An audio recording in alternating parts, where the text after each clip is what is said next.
A você ligado na TVI, está começando o TVI News, segunda edição.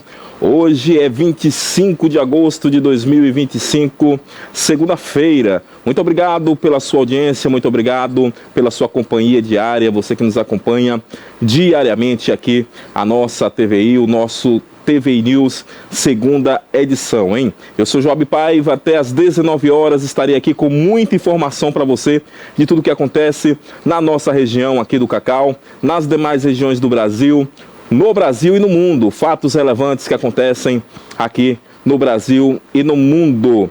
Muito bem, muito obrigado a você que está aí nos acompanhando através da Ultra TVC, canal 24.2 no nosso eixo Itabuna-Ilhéus. Obrigado também a você que nos acompanha pelo nosso canal oficial do YouTube.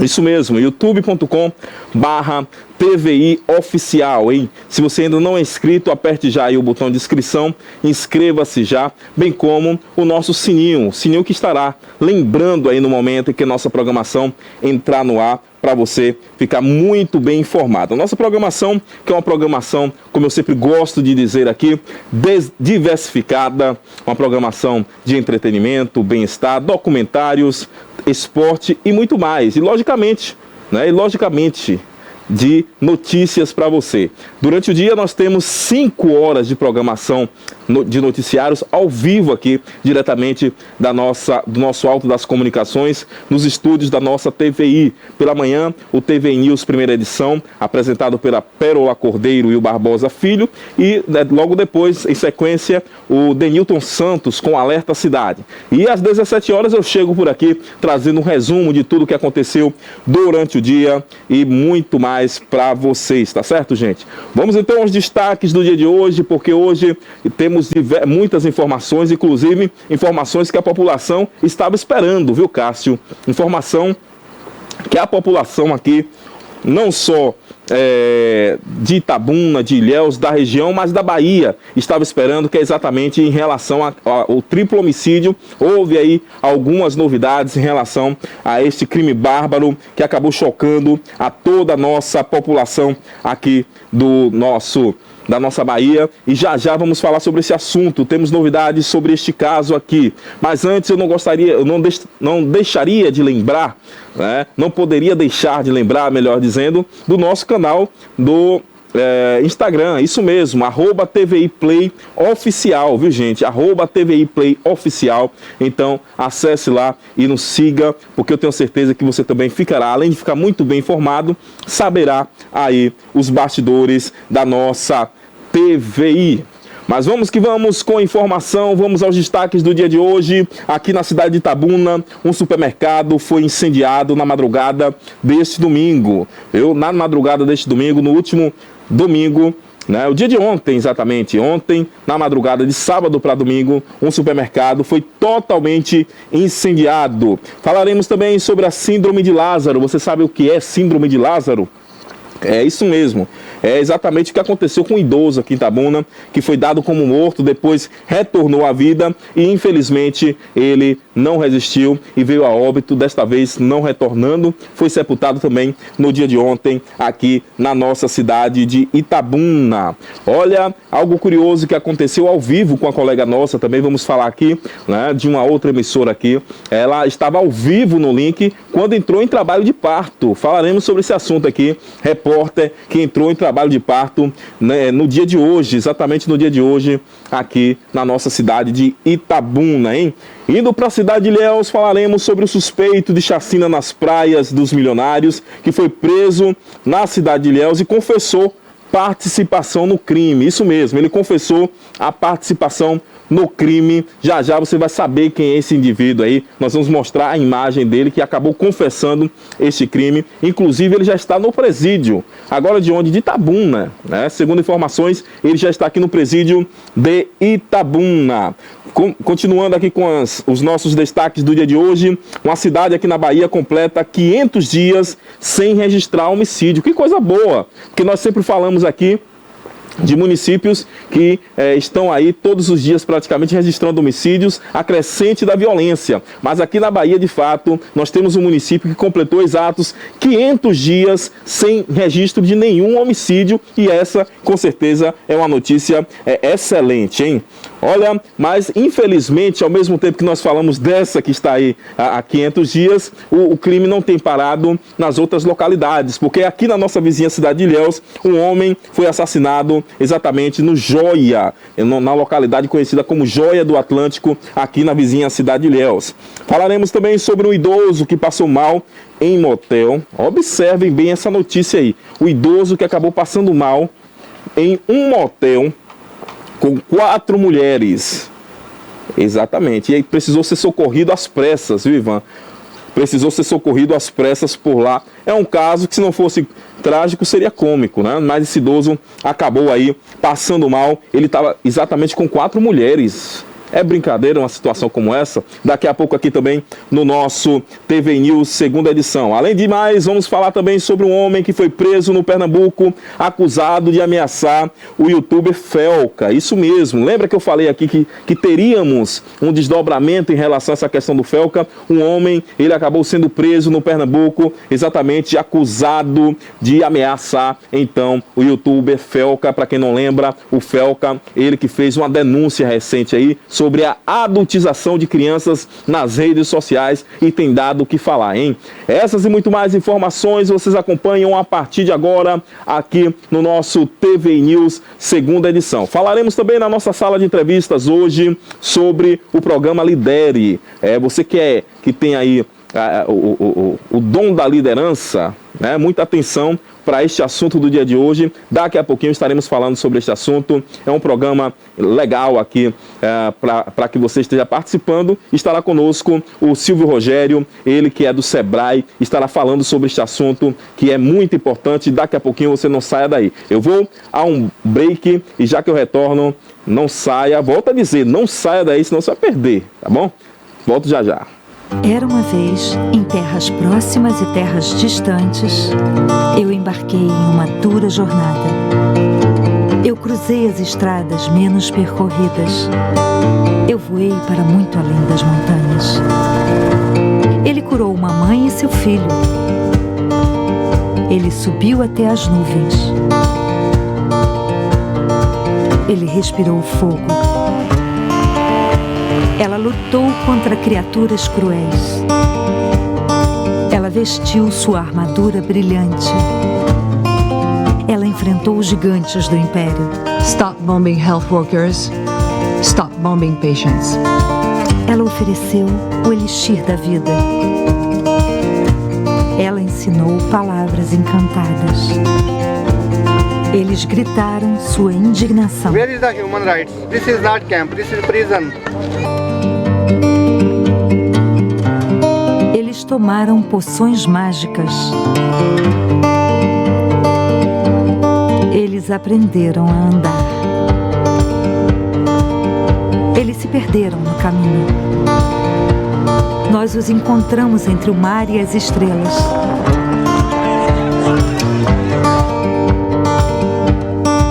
Nós tivemos a ajuda de magos. Nós construímos castelos. Nós protegemos o tesouro. Nós fizemos tudo isso graças a pessoas como você. Ajude Médicos Sem Fronteiras a salvar vidas. Acesse agora msf.org.br. Médicos Sem Fronteiras. Precisamos de você para salvar vidas.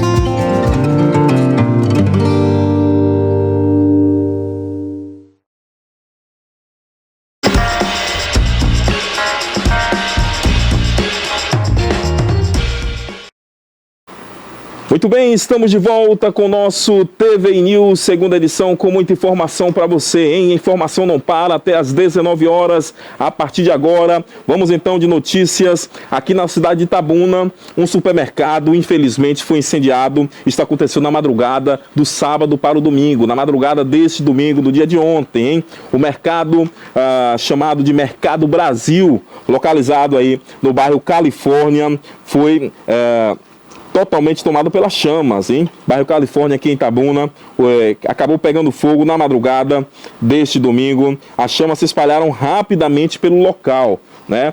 O Corpo de Bombeiros esteve por lá, mas infelizmente acabou não contendo, já era tarde, né? Fizeram um trabalho, logicamente, os bombeiros debelaram as chamas, mas já era, o fogo já tinha se espalhado por toda a região aí deste supermercado, muito conhecido, até porque nós estamos falando do bairro Califórnia, que é um dos bairros mais populosos aqui da cidade de Itabuna, né? Muitos conhecem, logicamente, o Califórnia, que reúne aí uma população, uma boa fatia da população itabunense. Aconteceu da madrugada do sábado para o domingo, deste domingo agora, dia 24, onde este supermercado que fica exatamente ali na praça, salvo engano, o nome da praça é Praça Liberdade, né? A Praça da Califórnia, a Praça Liberdade, onde pegou muita gente de surpresa, inclusive as pessoas que por ali trabalhavam e, além de funcionários, clientes, né, que ficaram totalmente tristes pelo acontecimento. É isso aí, este fato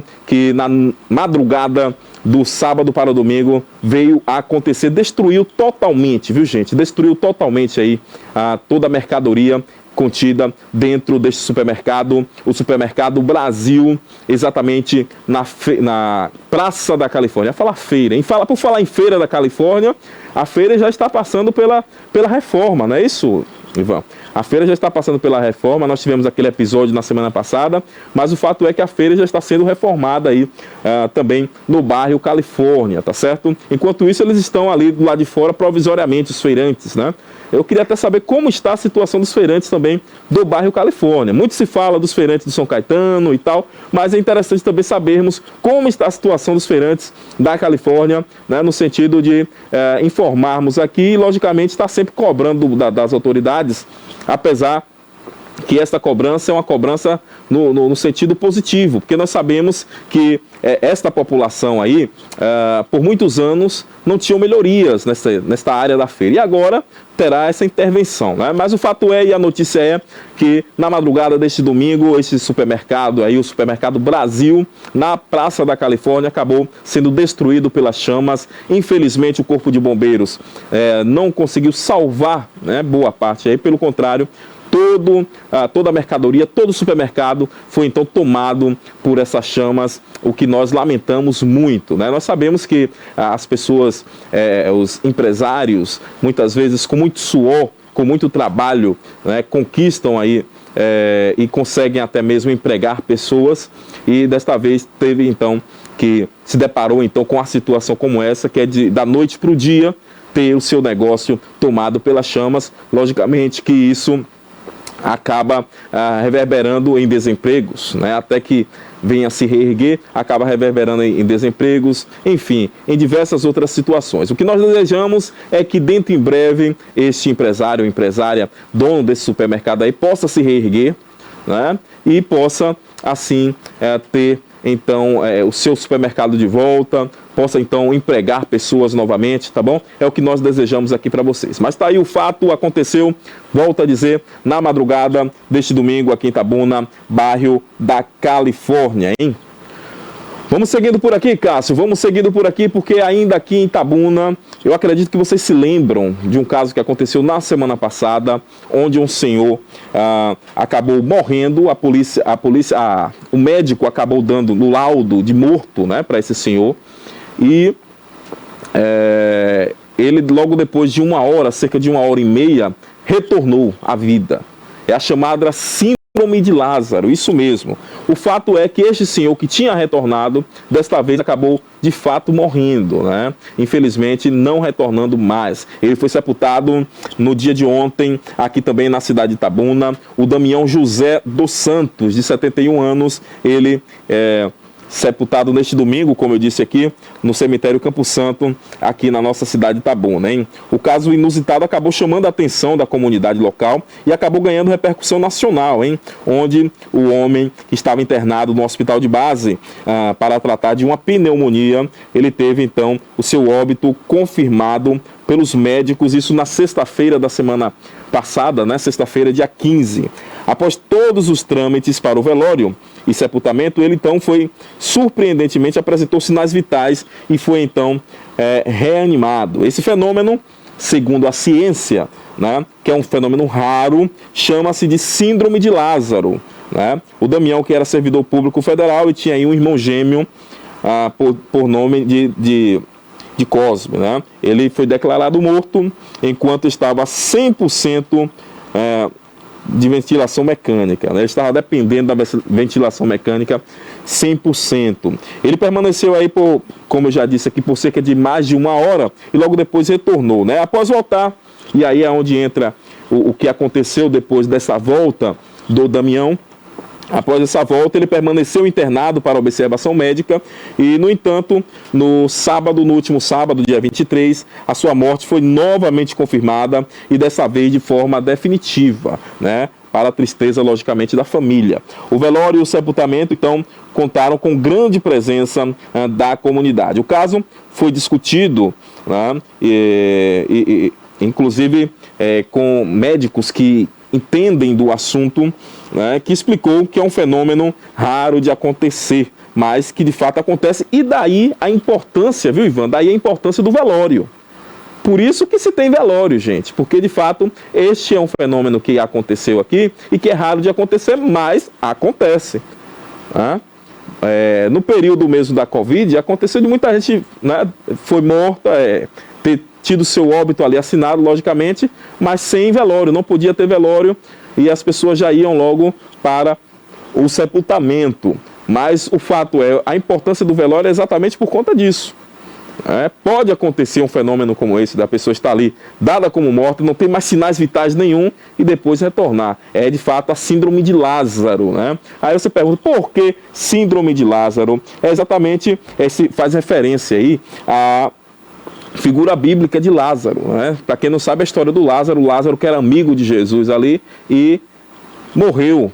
E depois de alguns dias, pelo poder, aí nesse caso era pelo poder de Deus, né? Jesus ressuscitou Lázaro. Mas essa síndrome recebeu este nome de síndrome de Lázaro exatamente pela ressurreição, né? Esse ser humano que ressuscitou. Então, o fato esse cidadão que acabou morrendo, né, teve seus sinais vitais aí totalmente inoperante, acabou retornando à síndrome de Lázaro e no último sábado, de fato, agora acabou falecendo definitivamente, né? Infelizmente, definitivamente. Então, um abraço aí para toda a família do senhor Damião, né? A quem nós desejamos aí todo o consolo, porque nós sabemos que é um momento difícil, é o momento da partida, é um momento difícil, é um momento de despedida, né? Mas, enfim, eu acredito que foi feita a vontade de Deus, né? Eu sei que a família do Damião aí é uma família de muita fé, né? Eu não tenho dúvidas disso. Tanto é que quando nós falamos aí sobre essa questão do Damião, e ele acabou, e até o sobrinho dele que deu um depoimento, né, falando, ele disse que acreditava, né, que tinha sido um milagre do Senhor essa questão aí do retorno do Damião. Mas dessa mesma forma eu acredito que eles entendem que foi de fato a vontade divina e o Damião agora está aí, né, descansando de fato. Um grande abraço para essa família querida aí no bairro São Caetano. Muito bem, vamos seguindo por aqui, Cássio. Dessa vez vamos falar sobre o governador Jerônimo. Isso mesmo, governador Jerônimo, que juntamente com o ministro do STF, o Flávio Dino, participaram aí dos 110 anos do TCE, né, que é o Tribunal de Contas do Estado aqui da Bahia. Isso mesmo, o ministro Flávio Dino, juntamente com o governador Jerônimo, participaram e nós temos uma matéria sobre este assunto. Pode rodar. Há 110 anos, fazendo o controle e a fiscalização das contas públicas, o Tribunal de Contas da Bahia celebrou o trabalho realizado pelo órgão reunindo especialistas do Brasil e do exterior no 3º Seminário Internacional de Controle Externo em Salvador. O governador Jerônimo Rodrigues e o ministro do Supremo Tribunal Federal, Flávio Dino, prestigiaram o evento. Celebrar aqui um dos primeiros tribunais de contas do Brasil.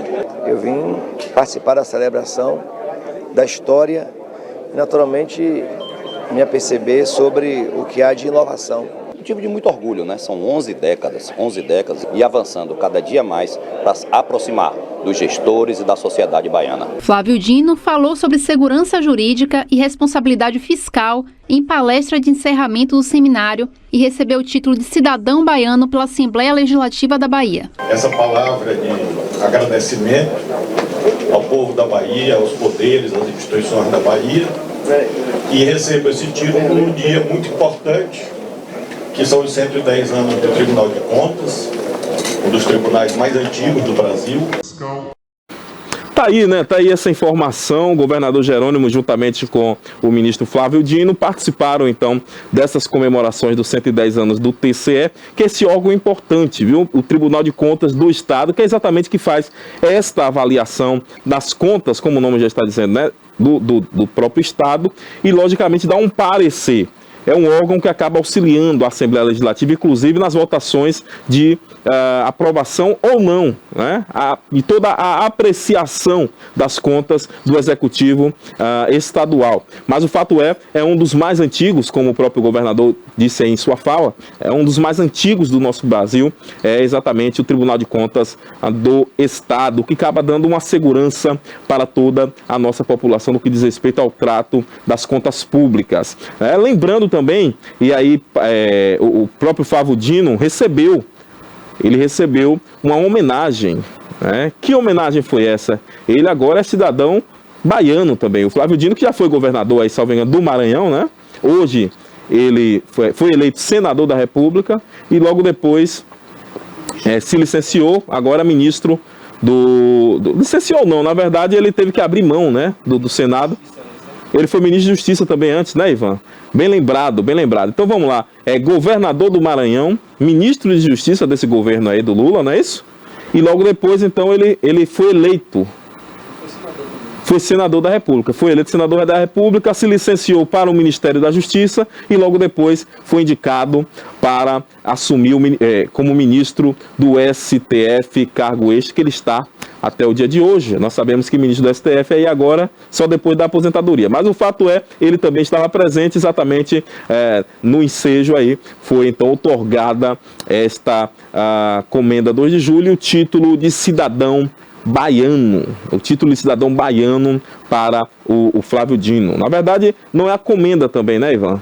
É o título de cidadão baiano, título de cidadão baiano, que é importantíssimo. A Bahia é o primeiro, é onde nasceu o Brasil de fato. Então todo cidadão brasileiro, eu tenho certeza que ama a Bahia, porque de fato é o útero do Brasil. É a Bahia que é linda, a Bahia maravilhosa. E assim foi a fala, inclusive, do Flávio Dino. Eu assisti esta matéria um período anterior, onde o Flávio Dino elogiava a Bahia, né? Falava, olha, era um dos títulos que eu gostaria de fato de ter. Até porque eu tenho esse título aqui não apenas para colocar em uma parede, disse aí o próprio ministro Flávio Dino, mas me orgulha muito, né, ser cidadão baiano.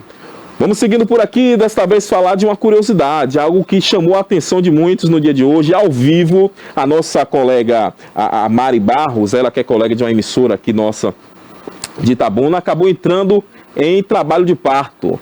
Mas até aí tudo certo. Mas a questão toda é como que ela entrou em trabalho de parto? Exatamente no momento do ao vivo. É como se ela estivesse apresentando aqui o programa e entrasse em trabalho de parto. A Mari Barros, ela que é nossa colega aqui de uma emissora próxima, acabou entrando em trabalho de parto na manhã desta segunda-feira, no dia de hoje, hein? Durante uma conexão ao vivo, como eu disse, em um programa matutino da emissora Record Bahia. A Mariane Barros que acabou protagonizando aí este momento inusitado e também emocionante, né? Porque ela está esperando aí uma bebezinha, acabou então interrompendo a entrada jornalística para compartilhar que havia acabado de entrar em trabalho de parto e que precisava se despedir rapidamente da equipe, né? Ela disse o seguinte, abre aspas, olha, deixa eu me despedir rapidinho, porque vamos nos encontrar só ano que vem. Neste momento, eu estou entrando em trabalho de parto. Entrego para você e vou correndo para o hospital para receber minha pequena que está querendo chegar. Né? Essas foram as falas aí da Mari Barros. Né? A comunicadora deixou então a transmissão para a apresentadora Jéssica Smetak, lá na capital baiana, que ficou visivelmente emocionada com a notícia, né? A notícia da chegada da filhinha aí da Mari Barros ao vivo. Hein? A equipe então e o público foram tomados por um clima de afeto e torcida de bem-estar da Mariane e também do bebê, né? Já nas redes sociais, a Jéssica e os colegas também desejaram felicidades à jornalista, logicamente a colega, né? Lembrando que este será o segundo filho dela, né? Já não é o primeiro, é o segundo bebezinho da Mari Barros, hein? Esse é um gesto de carinho que acabou revelando aí o clima de união e solidariedade presentes nos bastidores da cobertura aí televisiva, né? Eu sei que por ter muitas televisões por aí afora tem gente que briga, mas eu tenho certeza também que existe esse clima de união, né? Esse é o caso que ficou revelado aí através da Jéssica Smetak, bem como também com a Mari Barros, no momento em que ela até mesmo se emociona, né? Desejando à colega um bom parto, que eu acredito, não temos essa informação aqui, que já aconteceu, né? Ela tinha entrado no trabalho para não sei se a bebezinha já nasceu, mas o fato é, e gostaria de deixar aqui registrado, né, os nossos parabéns a Mari Barros por essa linda criança que está chegando ao mundo e que tenha muita saúde, né, e que venha alegrar muito cada um de vocês, você e sua família, viu, Mari?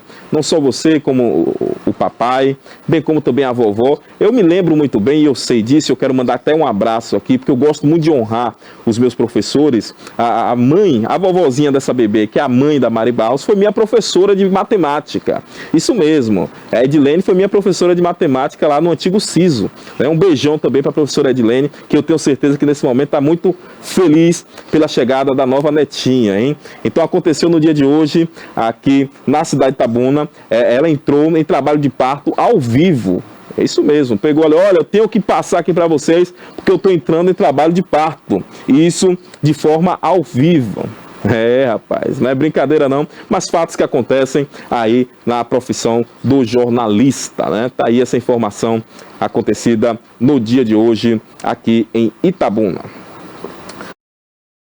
De Ilhéus, porque tivemos aí novidades, né? Tivemos novidades no caso do triplo homicídio. Tivemos novidade no caso do triplo homicídio aí na cidade de Ilhéus, né? Onde um homem, ele acabou confessando, isso mesmo, esse homem ele confessou o crime, né, que teve participação nesse crime.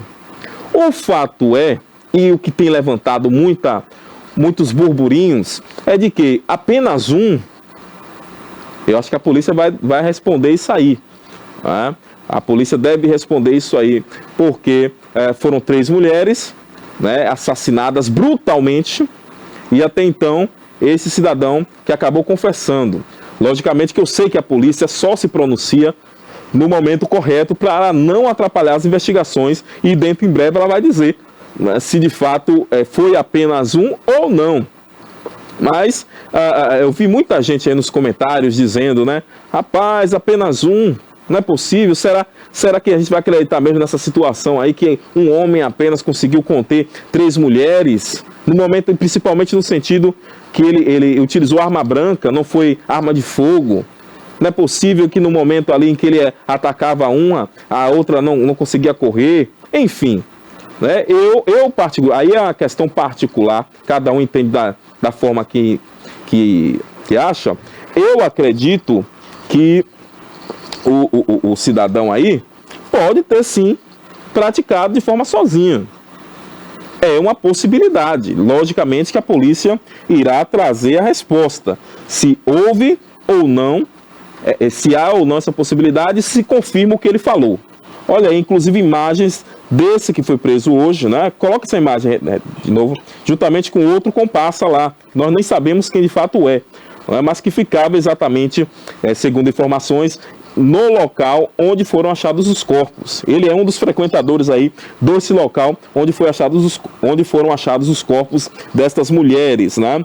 O fato é que este homem aí é apontado como principal suspeito, olha aí a imagem dele, né, do assassinato das 3 mulheres nas praias aí de Ilhéus, né, mais precisamente na Praia dos Milionários.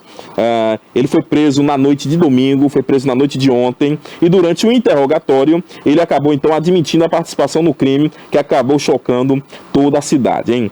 De acordo com as informações policiais, o suspeito foi inicialmente detido por tráfico de drogas. Ele, na verdade, não foi detido por conta dessa questão aí do crime, né? Inicialmente, ele foi detido pelo crime de tráfico de drogas. E ao chegar à delegacia, no entanto, os investigadores descobriram que ele também havia espancado o companheiro, que era identificado apenas pelo prenome de Lucas. Isso lá na mesma região onde as mulheres foram encontradas mortas, já que ele convivia ali o tempo todo, né? Ele ficava convivendo ali o tempo todo naquela vegetação. Enfim, o Lucas chegou então a ser socorrido, chegou até o Hospital Costa do Cacau, o Hospital Regional Costa do Cacau, mas acabou infelizmente não resistindo aos ferimentos. E esse próprio cidadão aí disse que tinha então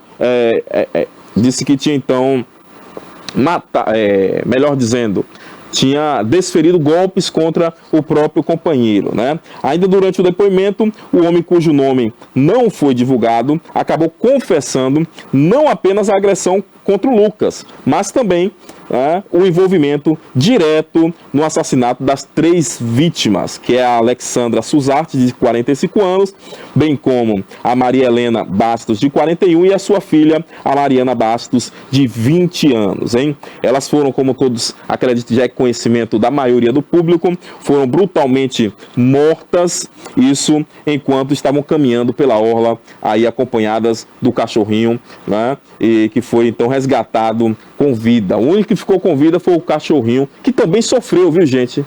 Não pense que não sofreu não, porque sofreu, infelizmente, também esse cachorrinho, hein?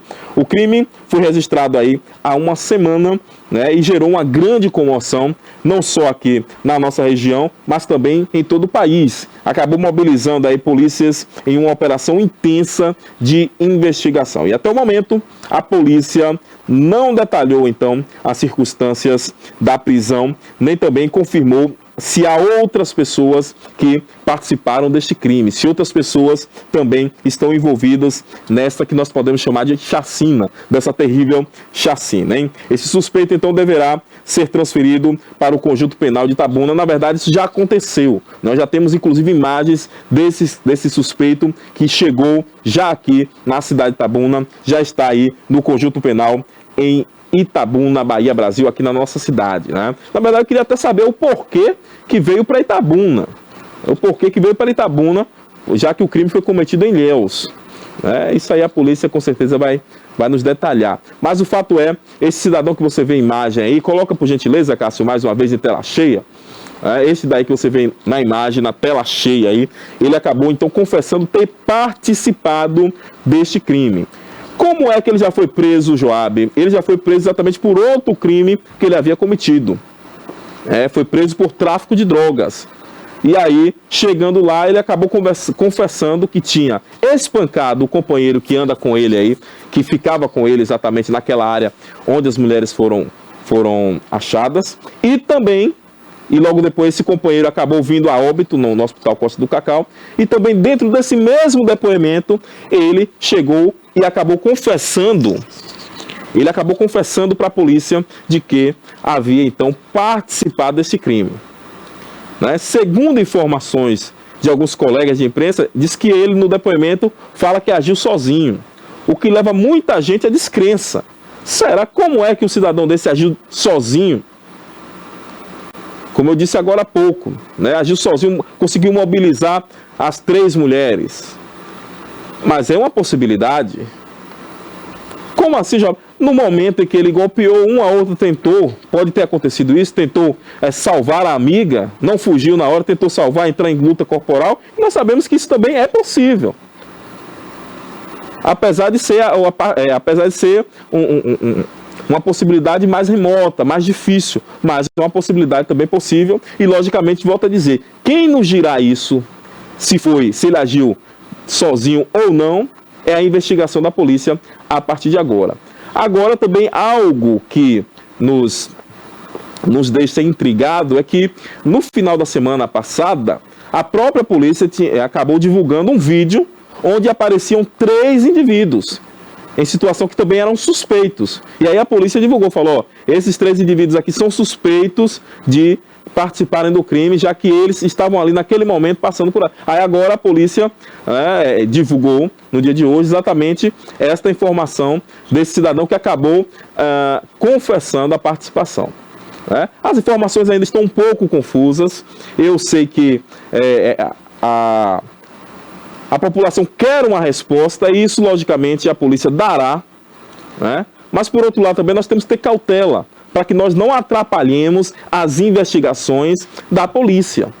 Porque quanto mais a polícia for falando detalhes, dificulta o trabalho dos próprios agentes, que precisam trabalhar com toda a discrição, que muitas vezes precisam trabalhar no absoluto sigilo, para que as pessoas, ou apenas a pessoa envolvida no crime, não possa fugir, ou até mesmo tentar, de alguma forma, modificar as versões. Enfim, eu sei que a polícia está trabalhando e que dentro em breve nós poderemos aqui contar uma versão cristalina para a população. É o que nós esperamos enquanto comunicadores e enquanto cidadão baiano, tá certo? Tá aí essa informação. Esse cidadão foi preso na noite do sábado e acabou conversando de que teve sim envolvimento com esse crime que acabou chocando, infelizmente, a todos nós aqui da Bahia e mais precisamente do nosso sul da Bahia. Vamos seguindo agora com a notícia boa, viu, Cássio? Vamos seguindo com a notícia boa por aqui, porque uma cidade aqui na Bahia acabou completando 500 dias sem nenhum registro de homicídio. Que coisa boa, hein? Dá mais de um ano, aí, quase 2 anos sem nenhum homicídio, não é isso? Quase 2 anos, 500 dias sem nenhum homicídio, né? Ou seja, a cidade, eu vou dizer agora para vocês, onde é essa cidade? Eu tenho certeza que tem gente que fala assim, me fale onde é essa cidade que eu vou morar lá. Né? O município é o município de Piraí do Norte, isso mesmo, que fica localizado no Baixo Sul aqui da nossa Bahia, apesar de ter o nome de Piraí do Norte, fica localizado aqui no nosso Baixo Sul, né? Ele acabou alcançando, então, aí na última quarta-feira, dia 20, uma marca histórica, 500 dias sem um registro de crime violento e letal, por lá. A categoria que inclui aí homicídios dolosos, feminicídios, né, que tem crescido infelizmente muito, bem como latrocínios, lesão corporal, enfim, muitos crimes que têm sido cometidos em diversas regiões da Bahia. A cidade de Piraí do Norte completou na última quarta-feira 500 dias sem registro de nenhum desses crimes. Que bom, hein? De acordo aí com o delegado titular da cidade, o Dr. Tiago Campos, o resultado é fruto de um trabalho conjunto entre as polícias civil e militar, que aliados, né, aliam aí ações de inteligência, logicamente, e aproximação com a comunidade. Eu acho que o caminho é por aí, essa integração, polícia civil com polícia militar, como você está vendo aí na imagem, né? Polícia civil com polícia militar e a população caminhando conjuntamente. Né? Ele diz o seguinte, o delegado aí, o Dr. Tiago Campos, abre aspas, priorizamos as ações de inteligência em nossas investigações, buscando então atingir os núcleos financeiros e de maior letalidade. Desculpem. O trabalho integrado com as polícias militares da 33ª Companhia Independente tem apresentado, então, resultados positivos. Acabou destacando o doutor Tiago, hein? Lembrando, gente, que com a população estimada em pouco mais de 10 mil habitantes, Piraí do Norte tem sua economia baseada principalmente na cultura do cacau. Aí no Baixo Sul, mas ainda se cultiva muito cacau por lá. O município, que nasceu a partir de um ponto de parada de tropeiros conhecido como Capela do Rio do Peixe, hoje se orgulha então aí de ser referência de tranquilidade na região e que siga assim por muitos dias, por muito tempo. Né? A marca de 500 dias sem homicídios então reforça o compromisso das forças de segurança em manter a paz e a sensação de segurança na cidade, né? Que se mantenha assim por muito tempo. Que se mantenha assim por muito tempo é o que nós desejamos. E mais, não só para Piraí do Norte, que essa cidade é de pouco mais de 10 mil habitantes, mas também para as demais cidades da Bahia. Que viva em paz. Precisamos de paz, né? É o que nós estamos de fato precisando, porque temos vivido, infelizmente, dias de muita violência no nosso território baiano. E quando nós trazemos uma notícia boa como essa, o nosso desejo profundo, de verdade, é que esta tranquilidade passe para as demais cidades aqui do nosso interior baiano e também a capital, né? Nós sabemos que a situação tem se dificultado, logicamente por conta das guerras aí, das facções. Volto a lembrar, aqui na Bahia, segundo estudos, são cerca de 17 facções atuando por aqui. 17. Nós temos 17 facções criminosas atuando em solo baiano, segundo o levantamento do jornal Globo.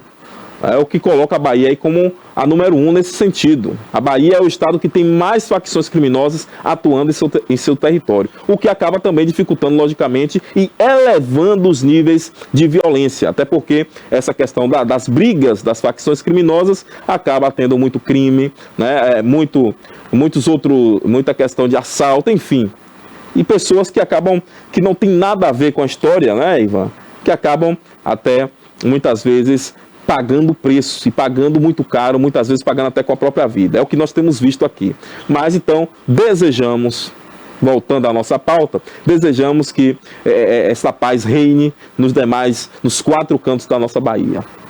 Nos 4 cantos da nossa querida Bahia, a Bahia que é um estado conhecido pelas suas belezas, pela força de seu povo, e eu tenho certeza que nós iremos vencer, com fé em Deus, vamos vencer tudo isso que está acontecendo por aí, certo?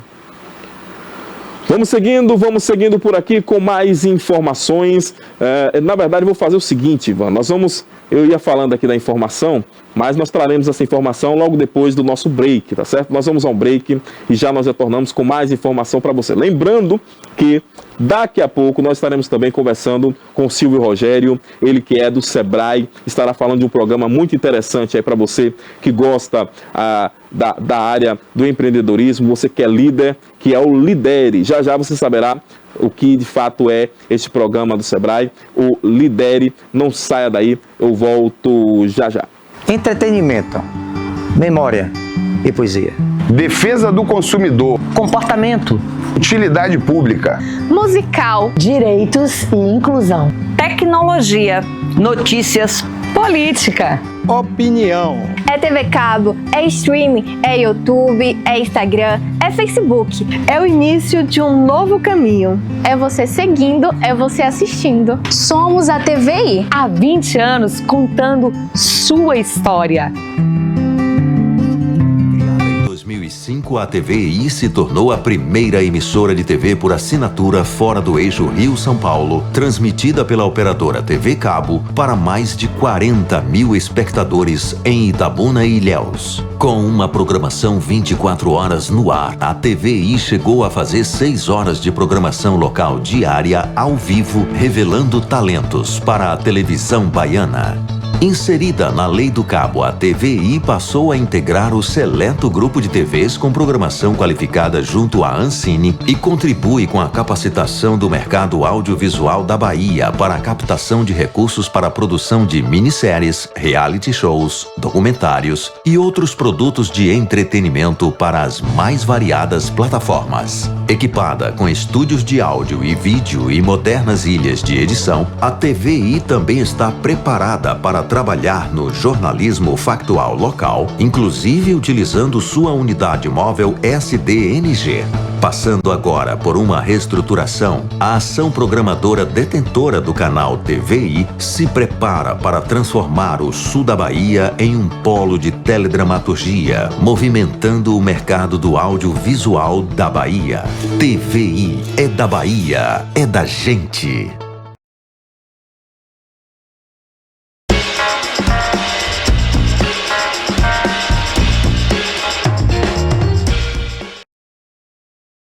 Estamos de volta com o nosso TVI News, segunda edição, até às 19 horas, viu, gente? Com muita informação aqui para você.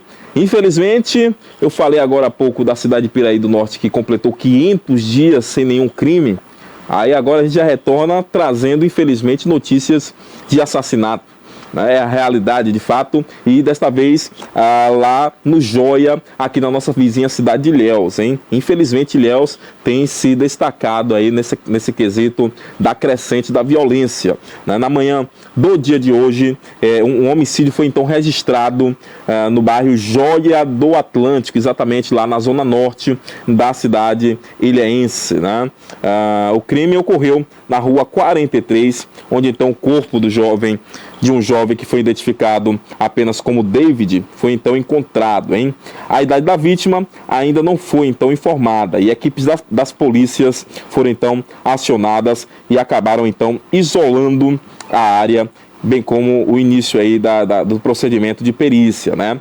Lembrando que a motivação do crime, logicamente, aconteceu hoje pela manhã, também é desconhecida e o caso será investigado pelas autoridades competentes. O fato é, este crime aconteceu na manhã do dia de hoje, deixando então esse jovem, né, de prenome David, sem vida.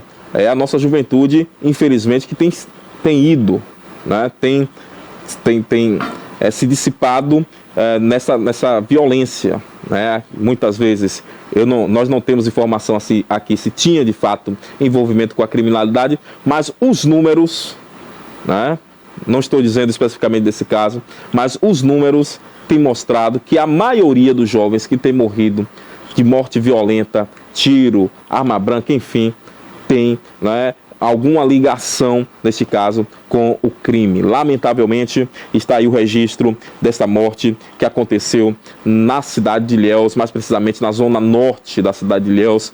Na zona norte que até então estava tranquila. As ocorrências que tinham acontecido aí, pelo menos noticiadas por aqui, era exatamente da zona sul. Mas agora aí já apareceu então este acontecimento da zona norte de Ilhéus, tá certo? Aconteceu hoje pela manhã, inclusive. Vamos seguindo por aqui, seguindo com informações. Desta vez é um fato inusitado. Eu diria que seria cômico se não fosse trágico. O fato é o seguinte: um idoso, Ivan, olha essa situação aqui. Um idoso, ele acabou passando mal em um motel. Como assim? Quando ele estava exatamente lá no interior desse motel com 4 mulheres. Isso mesmo, 4 mulheres.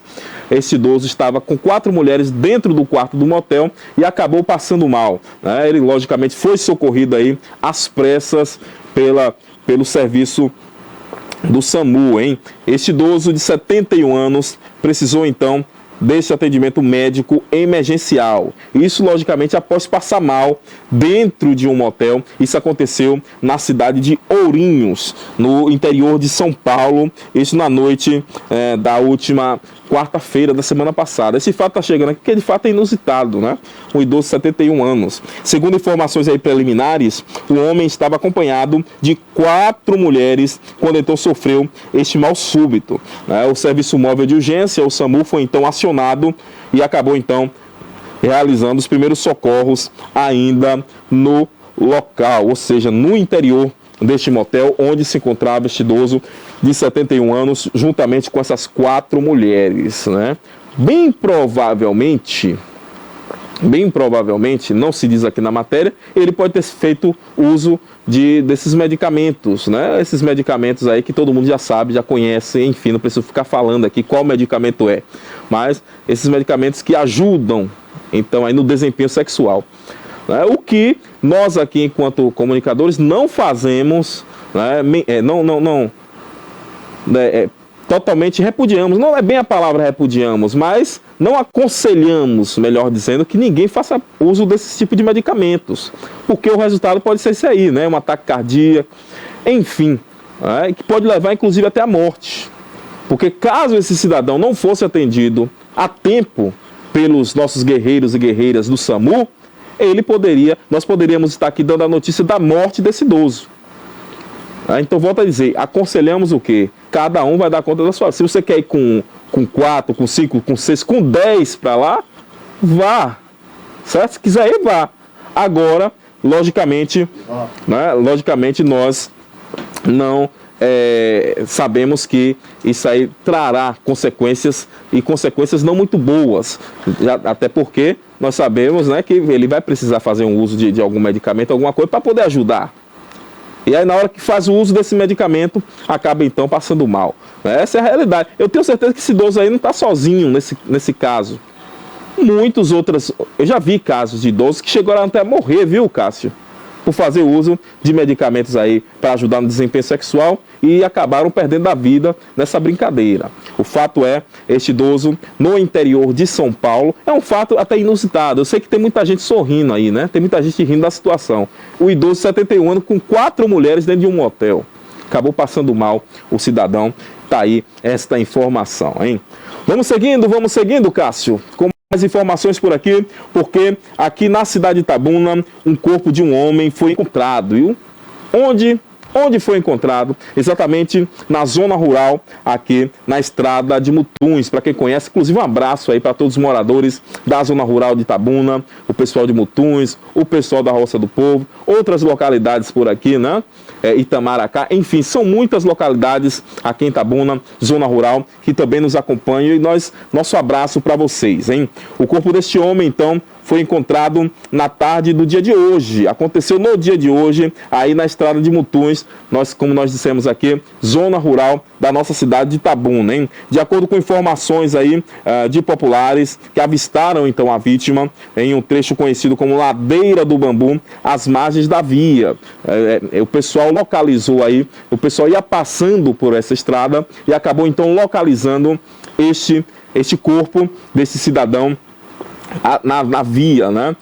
Nessa localidade conhecida como Ladeira, você vê aí exatamente a imagem, Ladeira do Bambu. Segundo relatos, o homem aparentava aí ser cerca de 50 anos e vestia um short tactel e camisas e sapatos, como você vê exatamente na imagem, tá aí de short tactel, de sapato e de camisa. A cena então chamou a atenção de moradores que passavam pelo local em um ônibus, que então perceberam a presença deste corpo. Ainda conforme a denúncia, até por volta das 14 horas, a polícia não havia comparecido ao ponto. Já compareceu, inclusive, né, gente? Já passou por lá, então, o DPT. Mas até o momento nós não temos informação o que de fato causou a morte desse cidadão, se é uma morte violenta, se foi uma morte natural, mas o fato é, este corpo foi encontrado aí na zona rural aqui da cidade de Itabuna, mais precisamente nesta localidade conhecida como Ladeira do Bambu, as margens da via da Ladeira do Bambu, no distrito de Mutuns, aqui na nossa cidade de Ilhéus. Logicamente a polícia já esteve por lá fazendo o levantamento cadavérico e fará toda a necrópsia para poder então dizer, né, foi um crime violento? Se foi violento, se foi com arma de fogo, foi arma branca? Se não foi crime violento, foi um envenenamento? Se não foi envenenamento, foi uma morte natural? Tudo isso a polícia e a investigação fará, né, trará este retorno, e eu tenho certeza que amanhã nós poderemos inclusive até trazer aqui já a resposta em relação a este caso, que eu tenho certeza que a polícia já está levantando todas as informações necessárias. Vamos seguindo por aqui, desta vez vamos falar de um assunto a nível Brasil, porque um homem, ele foi preso lá no estado do Pernambuco, isso mesmo, acusado de ameaçar aí o YouTube Felca. Como todos sabem, o Felca fez uma denúncia, né, há poucos meses atrás, sobre exatamente a questão da adultização de crianças aí nas redes sociais, hein? A Polícia Civil aí do estado de São Paulo então prendeu, essa prisão aconteceu no dia de hoje, nesta segunda-feira, já lá no estado de Pernambuco, um homem investigado por ameaçar o youtuber e também humorista, o Felipe Pereira, que é mais conhecido como Felca, né?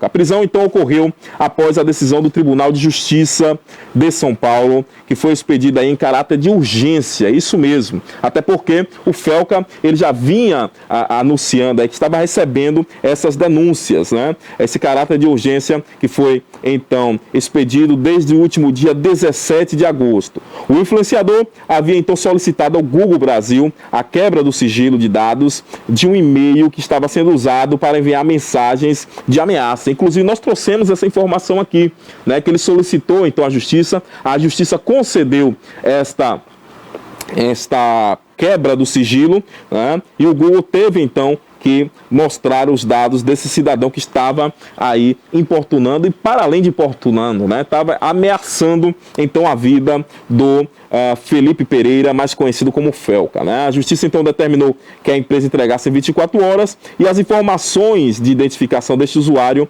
né, incluindo registro de IP e dados cadastrais, foram então repassadas. O fato é que o Felca relatou ter recebido essas ameaças de morte e acusações falsas de pedofilia depois, como já disse inicialmente aqui, dele ter publicado este vídeo em que discutia a chamada adultização nas redes sociais praticadas, segundo ele, né, práticas que envolvem, logicamente, crianças e adolescentes com conteúdos inapropriados, né? Inclusive resultando na prisão do Ítalo Santos também, que é influenciador digital, né, que nós também noticiamos por aqui. Em uma entrevista ao podcast Pod Delas, o YouTube então revelou que passou a circular em carro blindado e com seguranças em São Paulo, onde exatamente ele mora, devido a essa escalada aí das intimidações, hein?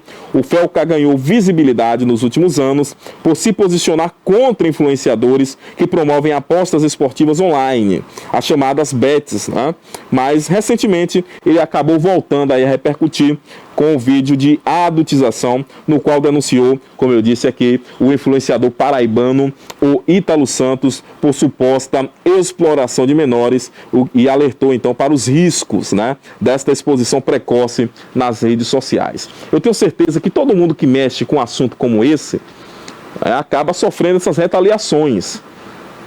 Logicamente que ninguém está preparado para ficar recebendo ameaças diariamente, mas acaba sofrendo essas retaliações, né? O Felca, ele trouxe à tona uma questão que já vinha acontecendo, não é de hoje nem de ontem, essa situação aí da adultização das crianças, né? Não só nas redes sociais, mas até mesmo em emissoras de TV por aí afora nós vemos essa questão, tratando crianças como adultos. Isso não pode. Mas também isso, em um outro momento, em uma outra esfera, no âmbito político, também trouxe, retornou aí para as discussões a questão da exploração sexual de crianças, que acontece no Brasil, não é de hoje também não, gente. Inclusive, uma senadora da República fez uma denúncia, salvo engano, no ano passado, falando sobre a exploração sexual de crianças, exatamente na Ilha do Marajó. E muita gente foi contra ela, disse que ela estava delirando, abafaram o caso e parou. Agora retornou-se de uma outra forma, falando sobre adultização. Esse sim já teve um desdobramento melhor. Uma coisa não exclui a outra, um assunto não exclui o outro. Precisamos sim debater essa situação e todo e qualquer tipo de violência contra as crianças.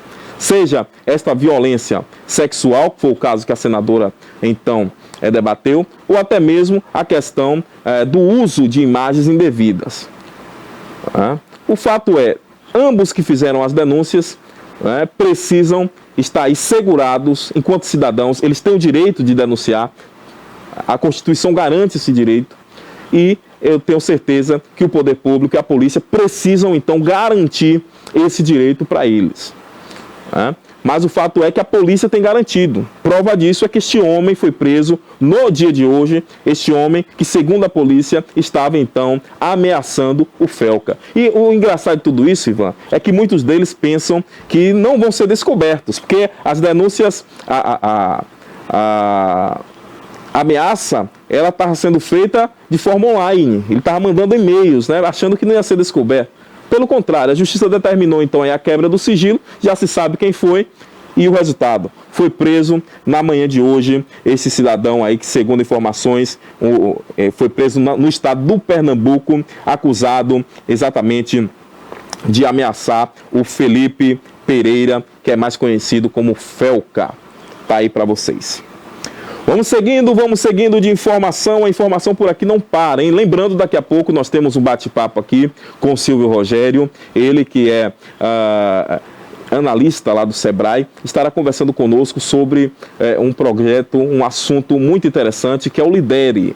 O Lidere, para quem não conhece, daqui a pouco você vai ter a oportunidade de entender o que é o Lidere, como você pode participar do Lidere, a importância né, de você participar deste projeto, tá certo? Eu vou inclusive perguntar a ele, né, se é projeto ou é programa. Acredito que é um programa, né? É um programa, né, Silvio? O programa é até o material que a Aline nos passou aqui, de fato, é um programa aí do Sebrae. Daqui a pouquinho, então, aqui não saia daí, viu? Daqui a pouquinho o Silvio Rogério estará respondendo para a gente essas informações. Eu digo daqui a pouquinho porque nós vamos ao intervalo e quando nós retornarmos, nós já retornamos então aqui com essa entrevista, trazendo esses esclarecimentos para vocês. Não saia daí, eu volto já já. Era uma vez, em terras próximas e terras distantes, eu embarquei em uma dura jornada. Eu cruzei as estradas menos percorridas. Eu voei para muito além das montanhas. Ele curou uma mãe e seu filho. Ele subiu até as nuvens. Ele respirou fogo. Ela lutou contra criaturas cruéis. Ela vestiu sua armadura brilhante. Ela enfrentou os gigantes do Império. Stop bombing health workers. Stop bombing patients. Ela ofereceu o elixir da vida. Ela ensinou palavras encantadas. Eles gritaram sua indignação. Where is the human rights? This is not camp, this is prison. Eles tomaram poções mágicas. Eles aprenderam a andar. Eles se perderam no caminho. Nós os encontramos entre o mar e as estrelas.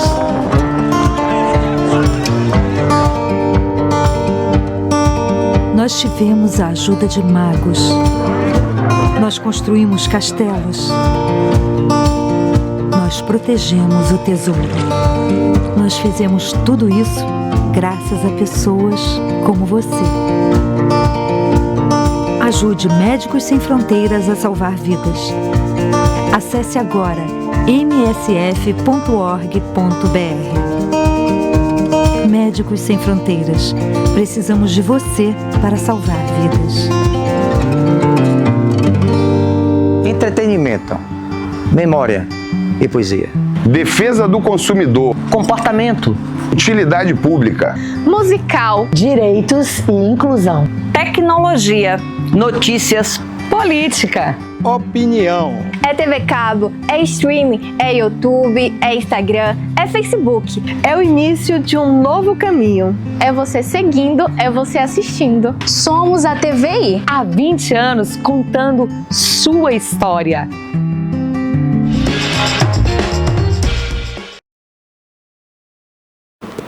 Muito bem, estamos de volta com o nosso TVI News, segunda edição, com muita informação para você. Daqui a pouco eu vou bater um papo aqui com o analista técnico do Sebrae, que também é meu amigo, viu, gente? Eu não escondo aqui as coisas. Meu amigo pessoal é o Silvio Viana, está aqui do meu lado, daqui a pouquinho esse papo com ele. Mas antes, vamos passar mais uma informação aqui para vocês, é que a Secretaria Estadual aí de Saúde nega, então, surto de HIV entre jovens na Bahia, né? Existia aí um boato de que a Bahia estaria passando por um surto de HIV. E a Secretaria de Saúde exatamente negou esta informação, desmentiu este possível surto de HIV da AIDS entre os jovens aqui do nosso estado. Esta informação foi passada no dia de ontem, no domingo, e segundo a pasta, 93 pessoas com idades entre 14 e 19 anos foram então diagnosticadas com essa doença, com o HIV, neste ano de 2025. Conforme informações aí da CESAB, considerando todas as idades entre janeiro de 2023 e o dia 2 de agosto deste ano, foram então diagnosticadas aqui no nossa Bahia, muita atenção para esse número, 11.187 casos em toda a Bahia, né? A maioria dos registros foram então em pessoas com a faixa etária de 20 a 34 anos. Trazendo aqui, esmiuçando melhor esses dados, né? Pessoas de 10 a 19 anos foram detectados cerca de 168 casos. Pessoas de 20 a 34 anos, como eu disse, que é o que registra o maior número, cerca de 5.212 casos. Pessoas entre 35 e 49 anos, 3.664 casos.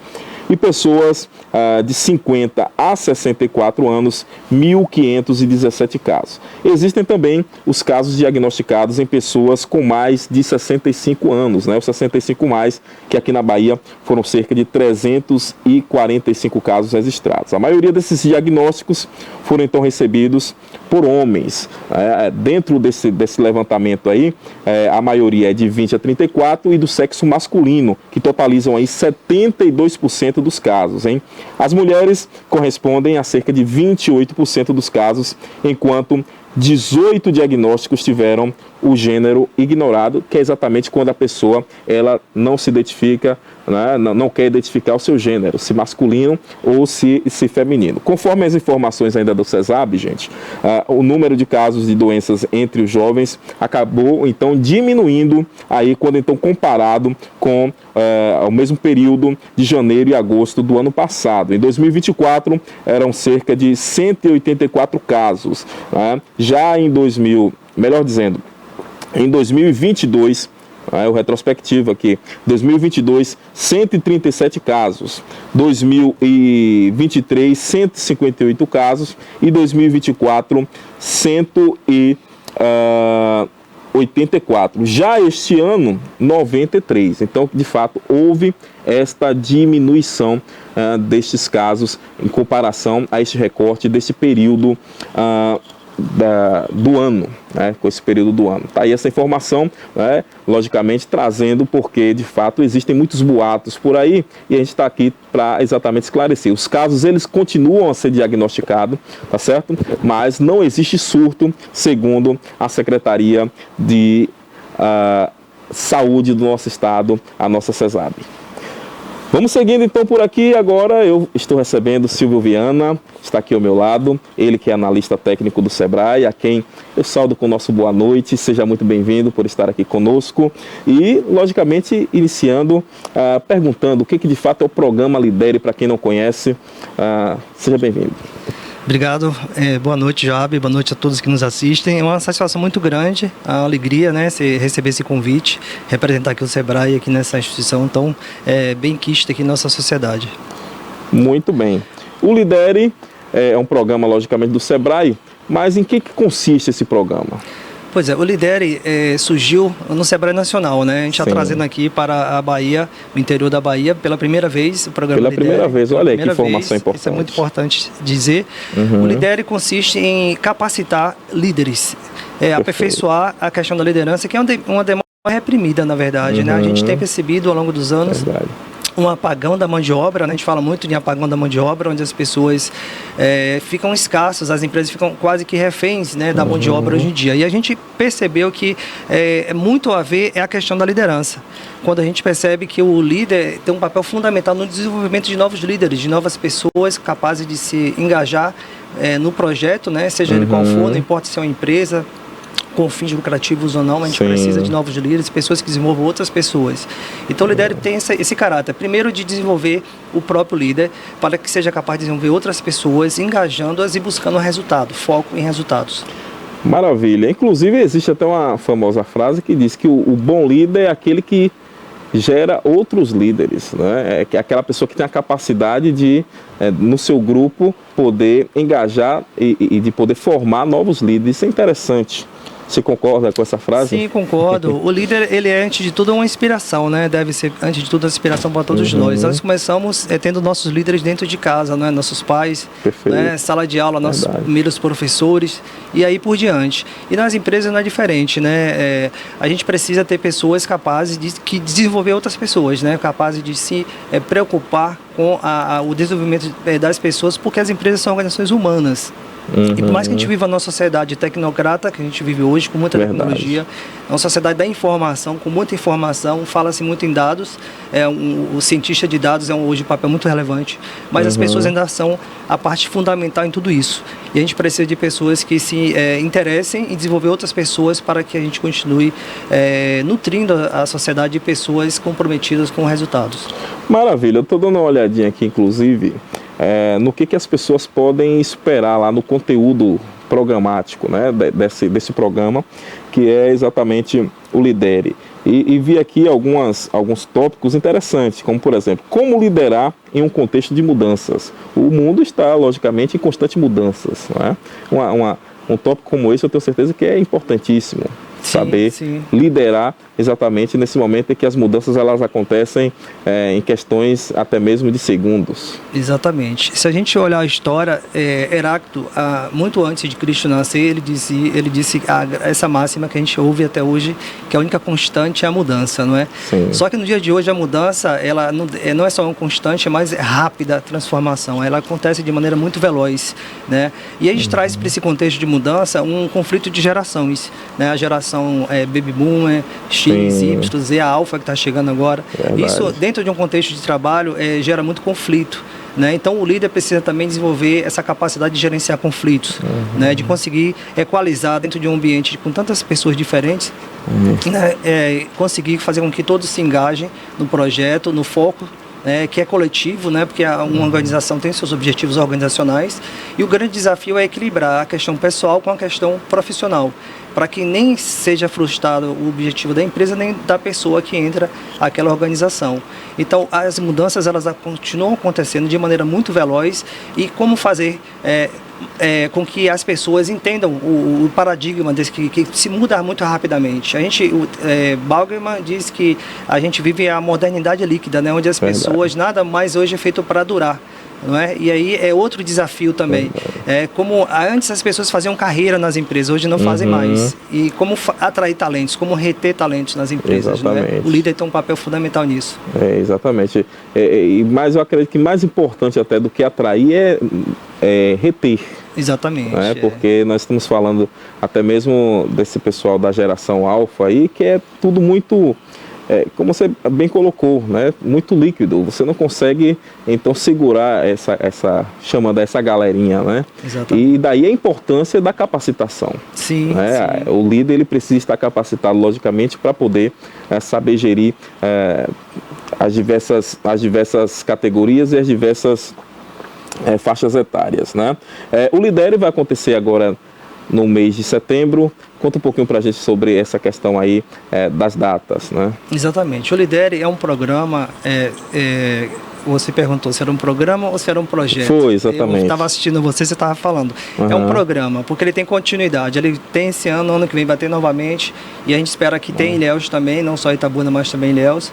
Então, o Lidere, ele é um programa prêmio, né? É um produto prêmio do Sebrae, assim como o Empretec, né? Então, o Lidere, ele vai acontecer em 2 workshops, né? Um workshop em setembro, 23 e 24 de setembro, e outro workshop dias 14 e 15 de outubro. Tá lá no Sebrae mesmo, aqui em Itabuna, na Beira Rio, tá? Maravilha. Então ele vai acontecer em horário comercial, né, das 8 da manhã ao meio-dia e das 14 às 18 horas. Sempre às terças e quartas, dias 23 e 24 de setembro e dias 14 e 15 de outubro. Maravilha. Então, finalzinho de setembro e ainda a meados de outubro, você vai ter a oportunidade, então, de se capacitar aí, de participar desse programa. Volto a dizer que é um programa prêmio, viu, gente? Vale a pena dizer isso. É um programa prêmio do Sebrae. O Sebrae, que volta e meia nós trazemos aqui informações do Sebrae, está sempre aí nesta missão de apoiar as micro e pequenas empresas e, logicamente, as pessoas que fazem parte. As empresas, elas são compostas por pessoas. Exatamente. Né? E as pessoas precisam de qualificação. É um programa, não é gratuito, né? Eu gostaria até de deixar claro sobre essa questão também, né? Sim. Mas antes de falar do preço, eu gostaria de falar um pouco mais sobre o Lidere. Por quê? Porque ele traz, além dessa capacitação que é em sala de aula, né? Sim. São 32 horas de capacitação. Maravilha. Ele dá mais 4 horas de sessões de coach. Olha que coisa boa. Sessões individuais para cada participante. Sim. Então, todo participante vai poder ter 4 sessões de 1 hora cada com nossos especialistas, né? No intervalo entre cada workshop. Né? Então, somando, são 32 mais 4, 36 horas ao todo de capacitação. Que recebe certificado. Certificado, né? Com certificação, que é importante. Entendeu? E esse produto, ele tem um valor, se fosse no mercado hoje, é um valor muito acima de R$5.000. Verdade. Porém, pelo Sebrae, subsidiado. Diga-se de passagem, ele custa apenas 10 parcelas de R$80. Olha aí que coisa. Ou à vista, R$800. Olha aí. Até porque R$80 hoje, gente, é uma pizza. Sim. R$80 hoje é uma pizza, de fato. Não vou falar aqui o nome da pizzaria, eu iria até falar o nome do meu amigo aqui, mas não posso. Mas é uma pizza. Sim. Ou seja, você vai estar pagando este valor de forma simbólica, como o próprio Silvio falou aqui. Né? Hoje um treinamento como esse não sai por menos, de fato, de R$5.000. É um valor que é praticado aí afora. Mas no Sebrae você tem, de fato, esse subsídio. Né? Então participe, se você quer de fato estar se aperfeiçoando, né? É muito importante participar. Sim. E aí eu queria também ressaltar, Joab, aproveitando esse tempo que você está dando para a gente aqui do Sebrae, dizer o seguinte, eu vou citar Falcone, quando ele disse que toda e qualquer iniciativa humana, ela depende de 3 bases, né? E a primeira base é a liderança. Perfeito. Ele fala de liderança, ele fala de conhecimento e fala de método, de processo. Né? Mas ele destaca que a liderança é o principal de todos. Então, por que a gente abre mão? Muitas vezes as coisas não estão funcionando a contento dentro das organizações e a gente começa a procurar culpados. Mas a gente, na verdade, precisa de alguém que lidere, de alguém que finque a bandeira, entendeu? Chame para si a responsabilidade. Entendeu? E aí o líder ele trabalha com essa questão. Primeiro, eu preciso desenvolver a pessoa que lidera o processo. Perfeito. Nós vamos usar uma ferramenta muito moderna, né? Que é aplicada só aqui no Brasil, chamada Facet 5, que ela mapeia a personalidade do participante. É o processo de autoliderança, de autoconhecimento. Então quem vai participar vai poder ter acesso a esse mapeamento da personalidade. Já fiquei com vontade, viu? Para descobrir suas potencialidades. Coisa boa. Não é? Descobrir em que ele pode melhorar, em que ele é bom de fato, para que ele possa, daí em diante, que essa é a primeira fase, é o primeiro workshop, autoliderança. E nesse processo a gente chama de liderar-se. E depois disso, a gente vai passar uma segunda etapa. Ele se conhece, ele sabe do que ele é bom, onde ele precisa melhorar. Ele começa agora a liderar pelo diálogo. Porque outra questão importante, as pesquisas mostram que os líderes, eles se acham, de um modo geral, excelentes comunicadores. Perfeito. Porém, por outro lado, a pesquisa mostra também que a maioria das pessoas que deixam as organizações vão embora por causa dos seus líderes por questões de comunicação. Olha aí. É um contrassenso, né? Entendeu? Exatamente. E a gente precisa trazer isso à tona, essa informação. Então, a gente vai falar de comunicação, a gente vai falar de autoconhecimento, de comunicação, de liderar pelo exemplo. Sim. Desenvolver pessoas, né? Que é a fase final, lidere líderes. Nós teremos 4 módulos. O primeiro módulo, onde a pessoa vai conhecer a si mesmo, é a autoliderança. Liderar pelo exemplo, liderar pelo diálogo e liderar líderes. Não é? Então, tudo isso é muito importante. É a peça fundamental. O diferencial de todo negócio são as pessoas. E elas precisam de liderança. Com certeza, né? Essa questão da autoliderança é a base de tudo. Sim. Você não consegue liderar um grupo se você não consegue liderar a si mesmo, né? Logicamente, ninguém vai obedecer a sua liderança ou até mesmo reconhecê-lo como líder. É um fato. Né? Outro fato, e eu acho que é muito recorrente também, essa questão. Faço o que eu faço, ou faço o que eu mando, mas não faço o que eu faço. Né? Exato. Então tá aí, é muito importante tudo isso que o Silvio tem trazido para a gente aqui. Quem quiser se inscrever, como é que faz, Silvio? Se inscreve, eu tenho um WhatsApp, né, que é 739-8119-0490, que pode ser entrar em contato comigo, né, através desse WhatsApp. Né, na nossa página também, na sebrae.com.br, vai encontrar informações também sobre Lidere, mas essencialmente nós temos, inclusive, vou adiantar para você que nós temos 30 vagas para essa capacitação e nós hoje só temos 5 vagas disponíveis. Olha, vagas limitadíssimas. Só temos 5, só 5. Vagas limitadas, tá acabando, né, minha amiga Aline? Né, então... Um abraço aqui para minha amiga Aline, que está nos bastidores também, aqui nos acompanhando. Pois é, então quem tiver interesse aí, corre, porque está acabando. Faltam 5 vagas apenas para a gente fechar a turma. A primeira turma do Lidere aqui no sul da Bahia. Maravilha, então corra já, viu, gente? Olha lá, tá aparecendo inclusive o WhatsApp aí do Silvio. 73981190490. Entre em contato aí e garanta já a sua vaga no Lidere. Tenho certeza que você só ganhará, né? Só ganhará com Eu isso aí. gostaria ainda de deixar com o nosso público com um gostinho mais de querer participar do Lidere, falando dos nossos facilitadores. Perfeito. São 2 facilitadores, né? A Nájila Pessoa e Antônio Carlos Ribeiro, né? São mestres, doutores, são empreendedores, são capacitados tanto em questão de gestão de negócios, pessoas, psicanálise, coach, não é? Então são pessoas altamente capacitadas, que é um nível de exigência muito alto do Sebrae Nacional para que eles participassem, né? Tem certificação no FastFab, né, que é importante esse mapeamento que eu falei antes para você, da personalidade. Então são pessoas que vão trazer, agregar muito valor para quem participar, vai ser um diferencial, né? E eu tenho certeza que ano que vem as vagas vão se acabar assim que a gente anunciar, que vai ser um grande sucesso o Lidere. Maravilha. Inclusive isso acontece muito com o Empretec, quer dizer, as pessoas que participam são as que chamam, né? Indicam, que acabam indicando e que acabam atraindo novos participantes. Exatamente. É isso aí. Muito bem, muito obrigado, viu, Silvio, pela sua participação aqui conosco, esses esclarecimentos importantes aí, que está disponível para você. Então não perca, apenas 5 vagas, gente, olha aí. Então garanta já a sua, hein? O telefone está aí, viu, Cássio? Coloca aí, por gentileza. O telefone já está aí e você pode então entrar em contato. Job, obrigado pelo convite, parabéns pela sua apresentação, seu programa, cada vez mais a maior audiência, uma alegria muito grande, tá bom? E sempre que precisar da gente, o Sebrae está de portas abertas. Maravilha, muito obrigado. Vamos continuando por aqui, nós vamos a um rápido break, já retornamos, não saia daí. Era uma vez, em terras próximas e terras distantes, eu embarquei em uma dura jornada. Eu cruzei as estradas menos percorridas. Eu voei para muito além das montanhas. Ele curou uma mãe e seu filho. Ele subiu até as nuvens. Ele respirou fogo. Ela lutou contra criaturas cruéis. Ela vestiu sua armadura brilhante. Ela enfrentou os gigantes do Império. Stop bombing health workers. Stop bombing patients. Ela ofereceu o elixir da vida. Ela ensinou palavras encantadas. Eles gritaram sua indignação. Where is the human rights? This is not camp, this is prison. Eles tomaram poções mágicas. Eles aprenderam a andar.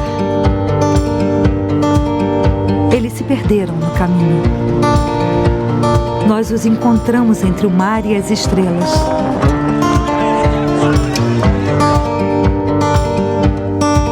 Nós tivemos a ajuda de magos. Nós construímos castelos. Nós protegemos o tesouro. Nós fizemos tudo isso graças a pessoas como você. Ajude Médicos Sem Fronteiras a salvar vidas. Acesse agora msf.org.br. Médicos Sem Fronteiras. Precisamos de você para salvar vidas. Criada em 2005, a TVI se tornou a primeira emissora de TV por assinatura fora do eixo Rio-São Paulo, transmitida pela operadora TV Cabo para mais de 40 mil espectadores em Itabuna e Ilhéus. Com uma programação 24 horas no ar, a TVI chegou a fazer 6 horas de programação local diária ao vivo, revelando talentos para a televisão baiana. Inserida na Lei do Cabo, a TVI passou a integrar o seleto grupo de TVs com programação qualificada junto à Ancine e contribui com a capacitação do mercado audiovisual da Bahia para a captação de recursos para a produção de minisséries, reality shows, documentários e outros produtos de entretenimento para as mais variadas plataformas. Equipada com estúdios de áudio e vídeo e modernas ilhas de edição, a TVI também está preparada para trabalhar no jornalismo factual local, inclusive utilizando sua unidade móvel SDNG. Passando agora por uma reestruturação, a ação programadora detentora do canal TVI se prepara para transformar o sul da Bahia em um polo de teledramaturgia, movimentando o mercado do audiovisual da Bahia. TVI é da Bahia, é da gente.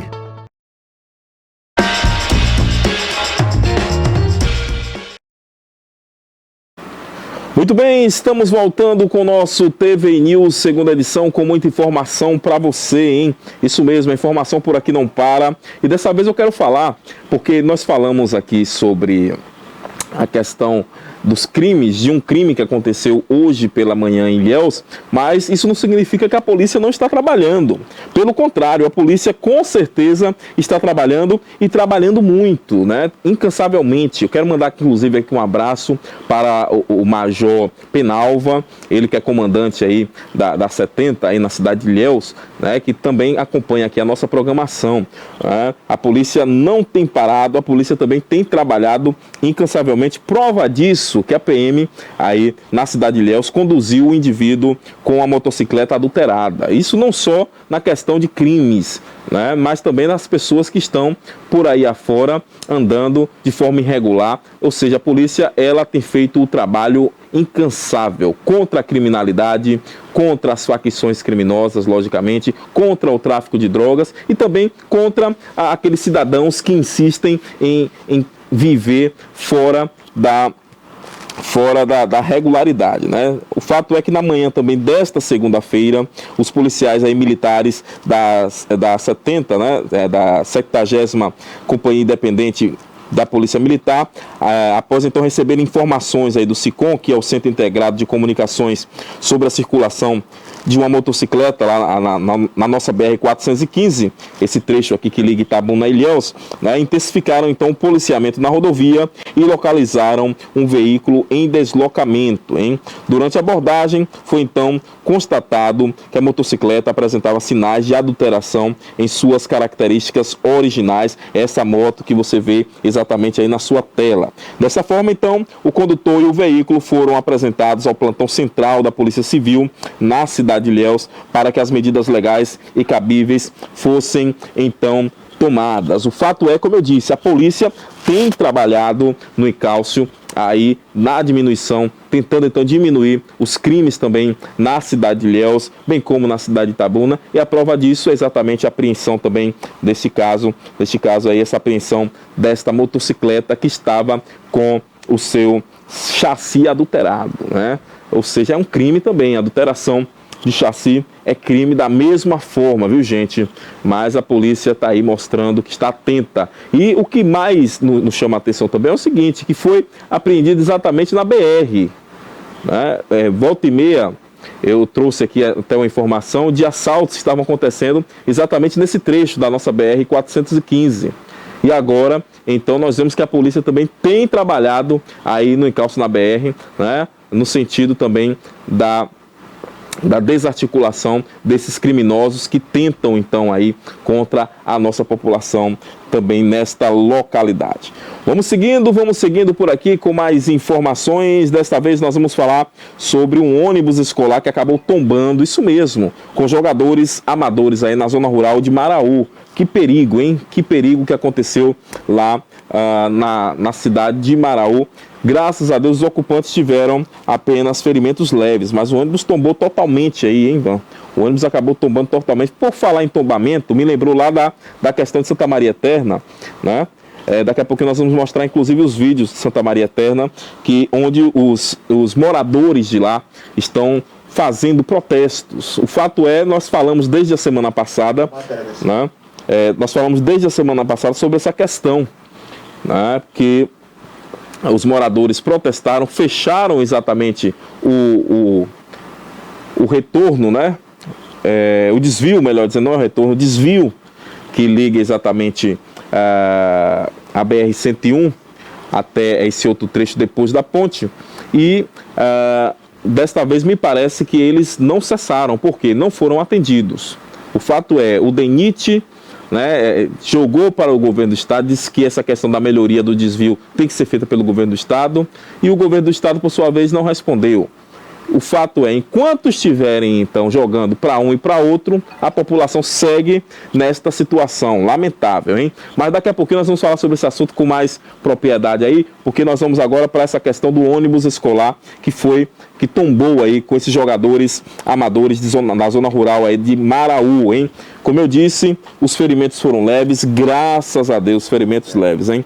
Esse ônibus aí da Secretaria Municipal de Educação de Maraú acabou tombando na tarde deste domingo, né? Inclusive nós temos uma matéria aí, né, Cássio? Temos uma matéria, pode rodar. Um ônibus da Secretaria Municipal de Educação de Maraú tombou na tarde deste domingo, nas proximidades do distrito de Piabanha, zona rural do município. O veículo transportava jogadores amadores que haviam participado de uma partida de futebol na localidade. Segundo informações, os ocupantes sofreram apenas ferimentos leves e foram socorridos por moradores da região. Apesar do susto, não houve registro de vítimas graves.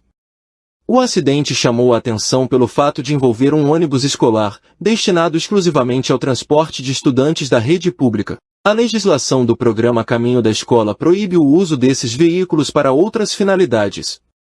As causas do tombamento ainda serão apuradas. O caso deve ser investigado pelas autoridades competentes, que também deverão avaliar o uso irregular do transporte escolar. Então tá aí, né, essa informação, como eu ia dizendo aqui, ônibus escolar acabou tombando exatamente nessa região aí, né, de Piabanha, mas o fato, graças a Deus, né, e eu tenho certeza que também o motorista que teve uma agilidade aí, no momento exatamente deste tombamento, os ferimentos foram leves, né? Os ferimentos acabaram sendo leves e não tivemos aqui, hoje nós estamos trazendo essa informação de ferimentos leves, exatamente porque, de fato, houve toda uma situação aí de que o motorista ele soube então conduzir também o veículo no momento certo. Logicamente, graças a essa intervenção e graças, logicamente, a Deus, né, que é quem protege de fato, quem acaba protegendo a todos nós, né? Segundo essas informações aí, eles acabaram, foi apenas um susto, né, que ocorreu aí e não houve registros graves, né, de ferimentos graves entre os ocupantes deste veículo, né? Esse acidente, inclusive, chamou a atenção aí pelo fato de envolver um ônibus que é exclusivamente, vale a pena dizer, para transporte de estudantes da rede pública. O que acabou evidenciando aí, gente, o seguinte, que o ônibus ele é utilizado não só para essa questão, já que quem estava utilizando o ônibus aí não eram os estudantes, neste caso, era exatamente jogadores amadores, né, lá do município. Logicamente, são munícipes? São, mas, volto a dizer, este é um ônibus que é, inclusive, de doação do governo federal, né, que vem do governo federal para o uso exclusivo, aí está a palavra exclusivo, de quê? De estudantes que podem vir exatamente da zona rural, né, para a cidade ou enfim, de outras localidades mais distantes dentro do município para a sua escola de destino. Faz parte inclusive do programa Caminhos da Escola, né, esse ônibus aí amarelinho, mas enfim, tá aí esta informação diretamente da cidade de Maraú, Bahia, Brasil. Vamos seguindo aqui com mais informação, porque um jovem de 25 anos, Cássio, ele foi perseguido e morto a tiros. Isso aonde? Infelizmente, mais uma vez, na cidade de Jequié. Mais um jovem morto na cidade de Jequié. Onde que nós vamos parar com tanta violência nessa cidade, hein, gente? Ultimamente, temos falado bastante aqui. E o agravante são jovens. O agravante é a maioria dos envolvidos nesses casos, enfim, são jovens, né? O fato é que na manhã do dia de ontem, do domingo, dia 24, esse jovem que você vê aí na imagem, né, foi protagonista, infelizmente, de um episódio marcado aí por muita violência, como disse, na cidade lá de Jequié, a terra do sol, né? Esse jovem de 25 anos, que foi identificado como Saulo Souza Carvalho, foi morto a tiros no bairro Cidade Nova, hein? O corpo foi então encontrado em via pública. De acordo com as informações iniciais, o Saulo ele estava em um estabelecimento comercial quando então foi surpreendido por criminosos armados. Ele ainda tentou fugir, mas acabou sendo alcançado e executado, hein? A equipe do SAMU, inclusive, esteve no local, mas infelizmente, quando chegaram por lá, o Saulo já estava sem vida, né? Os sinais vitais do Saulo já não existiam mais. A Polícia Militar, então, fez o trabalho de isolamento da área, né, até a chegada do Departamento de Polícia Técnica, que acabou, então, realizando a perícia e acabou também encaminhando o corpo para o Instituto Médico Legal, né? Nas redes sociais circula então a informação de que um irmão da vítima também teria sido assassinado a tiros há alguns meses, isso no bairro Joaquim Romão. Ou seja, segundo informações aí, o irmão do Saulo, ele teria sido assassinado há alguns meses atrás. Eu só fico imaginando a família. Eu fico imaginando a mãe, que sofrimento, perdeu o filho há alguns meses atrás e agora um outro filho também em um episódio violento, né? Esse jovem, volto a dizer, de 25 anos, acabou então perdendo a vida, hein? Lembrando, gente, que com este caso aí, Jequié já soma 65 exatos, 65 homicídios somente neste ano de 2025. A coisa não tá bonitinha por lá não, hein? A coisa tá feia por lá na cidade de Jequié. O mais recente, então, havia ocorrido na noite da última sexta-feira, ou seja, ocorreu na noite de sexta-feira, quando foi na manhã de domingo, com menos de 48 horas, ocorreu um outro crime. E isso tem acontecido com muita frequência, em um período de tempo muito curto, né? Ou seja, 2 crimes em menos de 48 horas. Este da sexta-feira ocorreu quando então um adolescente, olha o que eu falei, o envolvimento aqui de jovens, e neste caso aqui ainda um adolescente de 16 anos, ele foi morto então no residencial Vida Jequié, né? Que fica exatamente lá no bairro Curral Novo, na cidade já citada. Isso evidenciou aí esta crescente da violência neste município. Município maravilhoso, eu conheci Jequié, gosto particularmente muito de Jequié lá, né? Tem uma característica muito peculiar, né? De interior de fato, mas apesar de ser uma cidade já de médio porte, né? Inclusive um abraço para todos os jequienses. Me lembro muito bem, quando eu falei aqui do Curral Novo, de meu amigo Rafael Aragão, doutor Rafael Aragão, advogado, homem da lei. Aí um abraço para você também, viu? Autoridade máxima aí, Rafael Aragão, que é morador também do Curral Novo, né? Lembrando que no dia seguinte lá, a este caso que aconteceu na sexta-feira, a Polícia Civil prendeu 2 suspeitos de envolvimento nesse crime ocorrido na sexta-feira. É o que eu digo sempre aqui, apesar da crescente, a polícia está fazendo o trabalho dela.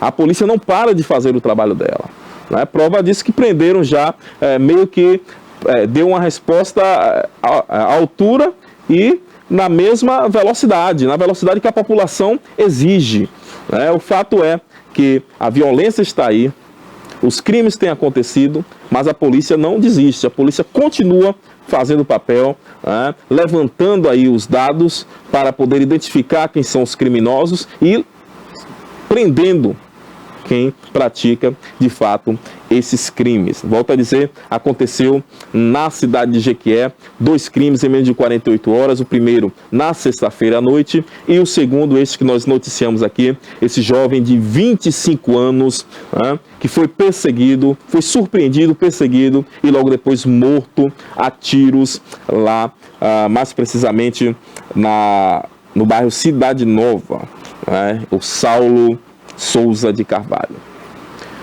Vamos seguindo com informações, a informação não para por aqui, Cássio. Vamos lá para o nosso extremo sul, vamos falar sobre Santa Maria Eterna, sobre o desvio ali da BR-101. Como eu disse agora há pouco, os moradores de Santa Maria Eterna continuam na bronca, isso mesmo, continuam na bronca com quem? Com o DENIT e com o governo do estado, né? Que é exatamente em relação a essas melhorias nesse desvio. Até então, segundo os moradores de Santa Maria Eterna, que é um distrito da cidade de Belmonte, eles ainda continuam sofrendo com essa questão da poeira.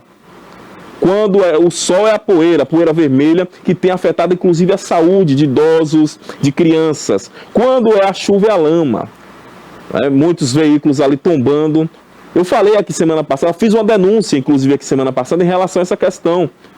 O tombamento de um caminhão que transportava óleo e acabou vazando para um riacho que abastecia uma fazenda por lá, ou seja, contaminou a água.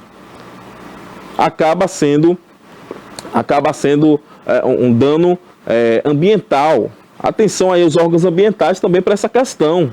Aconteceu nesse desvio. O caminhão tombou, contaminou a água do riacho. Esta água, que segundo informações, que abastece aí uma fazenda exatamente nesta localidade. Mas nós temos vídeos aí, né, Cássio? Nós temos vídeos sobre essa situação, esses acontecimentos por lá no extremo sul, em Santa Maria Eterna. Pode rodar. Caos em todos os setores da nossa comunidade e adjacências. Nós estamos aqui pela quinta vez fechando o desvio da BR-101 que está passando no nosso povoado de Santa Maria Eterna. Como vocês vão ver nas imagens aí, é poeira, é desgaste na saúde, é total caos em todos os setores da nossa comunidade e adjacências. Nós estamos pedindo somente asfalto, 26 quilômetros de asfalto aos governos. Já corremos aos poderes legislativos, já corremos ao poder executivo, a todos os órgãos competentes. DENIT, pare de nos enganar. Nós estamos aqui pela quinta vez. A resposta é aguarde, são prazos e nada. Vocês estão vendo aí nas imagens que estão passando agora, o transtorno quando chove, as carretas estão tombando, não tem manutenção, eles falam, tem uma placa de tantos milhões, não tem manutenção. No caso, as crianças estão sofrendo, a saúde, as crianças estão já com problemas respiratórios, as faltas nas escolas, as presenças só estão caindo. Por quê? Porque não temos saúde, não temos retorno dos órgãos competentes. E isso aqui é para mostrar que nós estamos indignados, que nós estamos cansados e que nós precisamos de respostas concretas. Por favor, apoiem nossa causa, olhem por Santa Maria, nós estamos pedindo socorro, não é vaidade, é socorro. Asfalto! Então tá aí, né, gente? Os moradores desse povoado, que é Santa Maria Eterna, volto a dizer, Santa Maria Eterna é um povoado da cidade de Belmonte, no nosso extremo sul aqui do estado. O fato é, são cidadãos e cidadãs que estão clamando uma coisa que é direito delas. Uma coisa que é direito. Que é exatamente a melhoria em uma via que vai facilitar esse direito de ir e de vir. Ou seja, fizeram um desvio, né? O problema, ele começa exatamente no momento da interrupção ali da ponte sobre o Rio de Jequitinhonha. Vamos fazer um retrospecto sobre essa questão aqui, né, Ivan?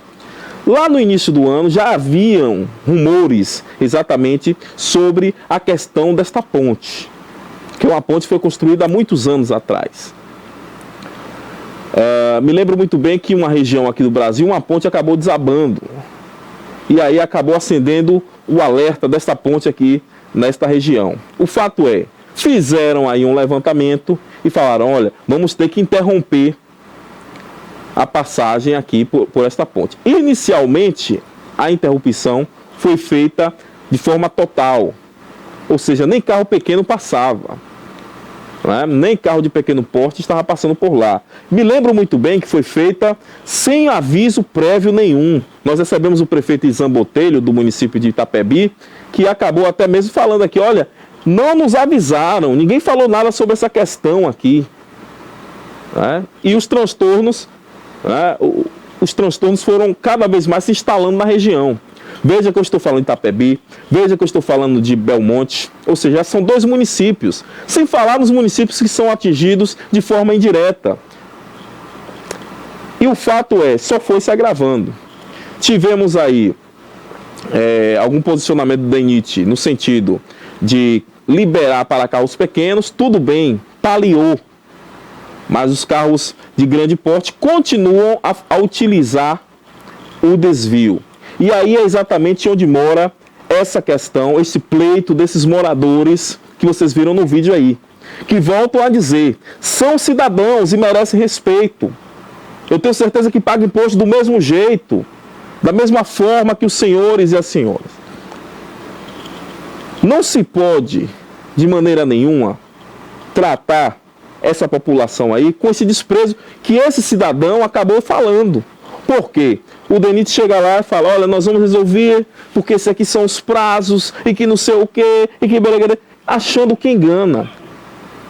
Isso só mostra uma coisa, eu não quero acreditar que seja isso, mas só mostra uma coisa, que não existe, me parece que não existe planejamento. Me parece que não existe planejamento, Ivan.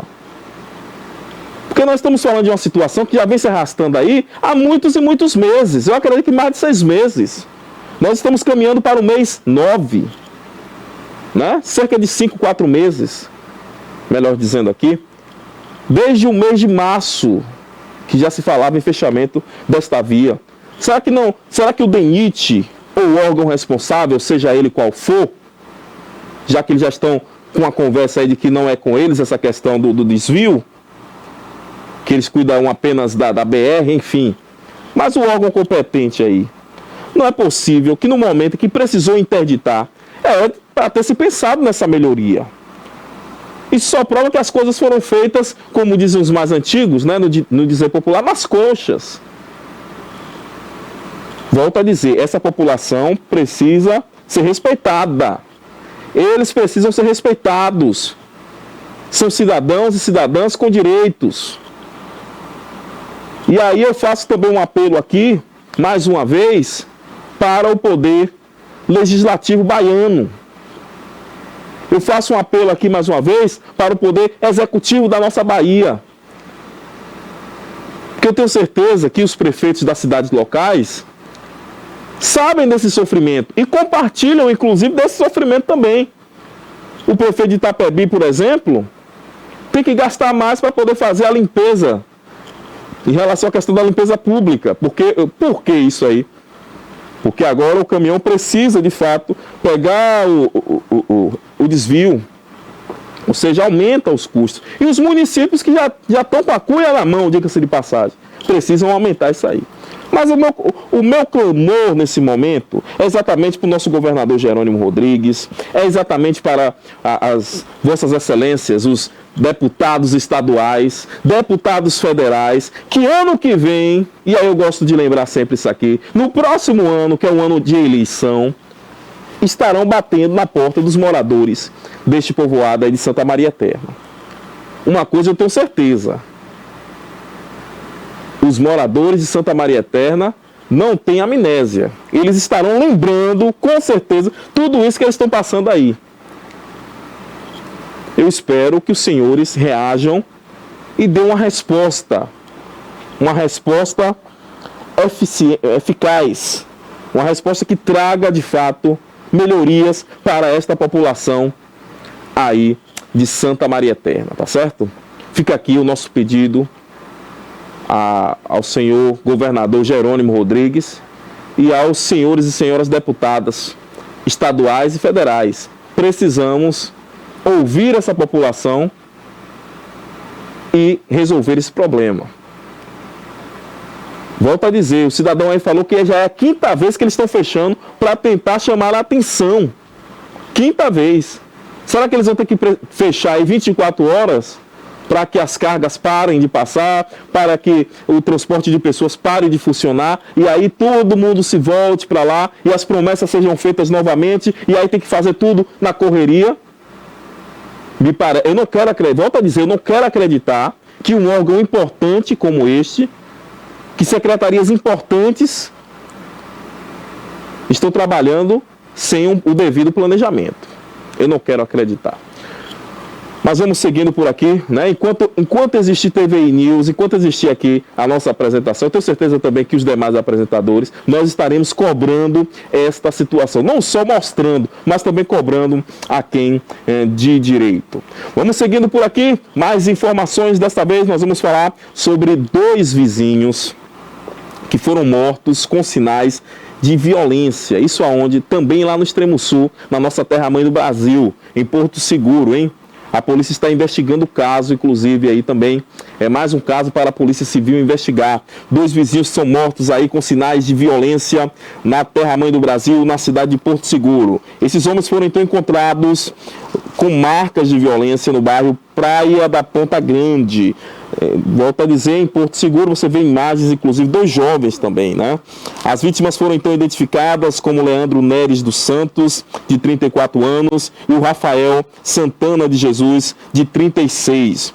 Os corpos foram localizados na noite da última sexta-feira, dia 22, em imóveis situados às margens da BR-367. Isso mesmo, esses corpos aí desses 2 jovens que você está vendo na sua tela foram identificados mortos com requintes de crueldade na noite da sexta-feira às margens da BR-367 em um imóvel por lá, hein?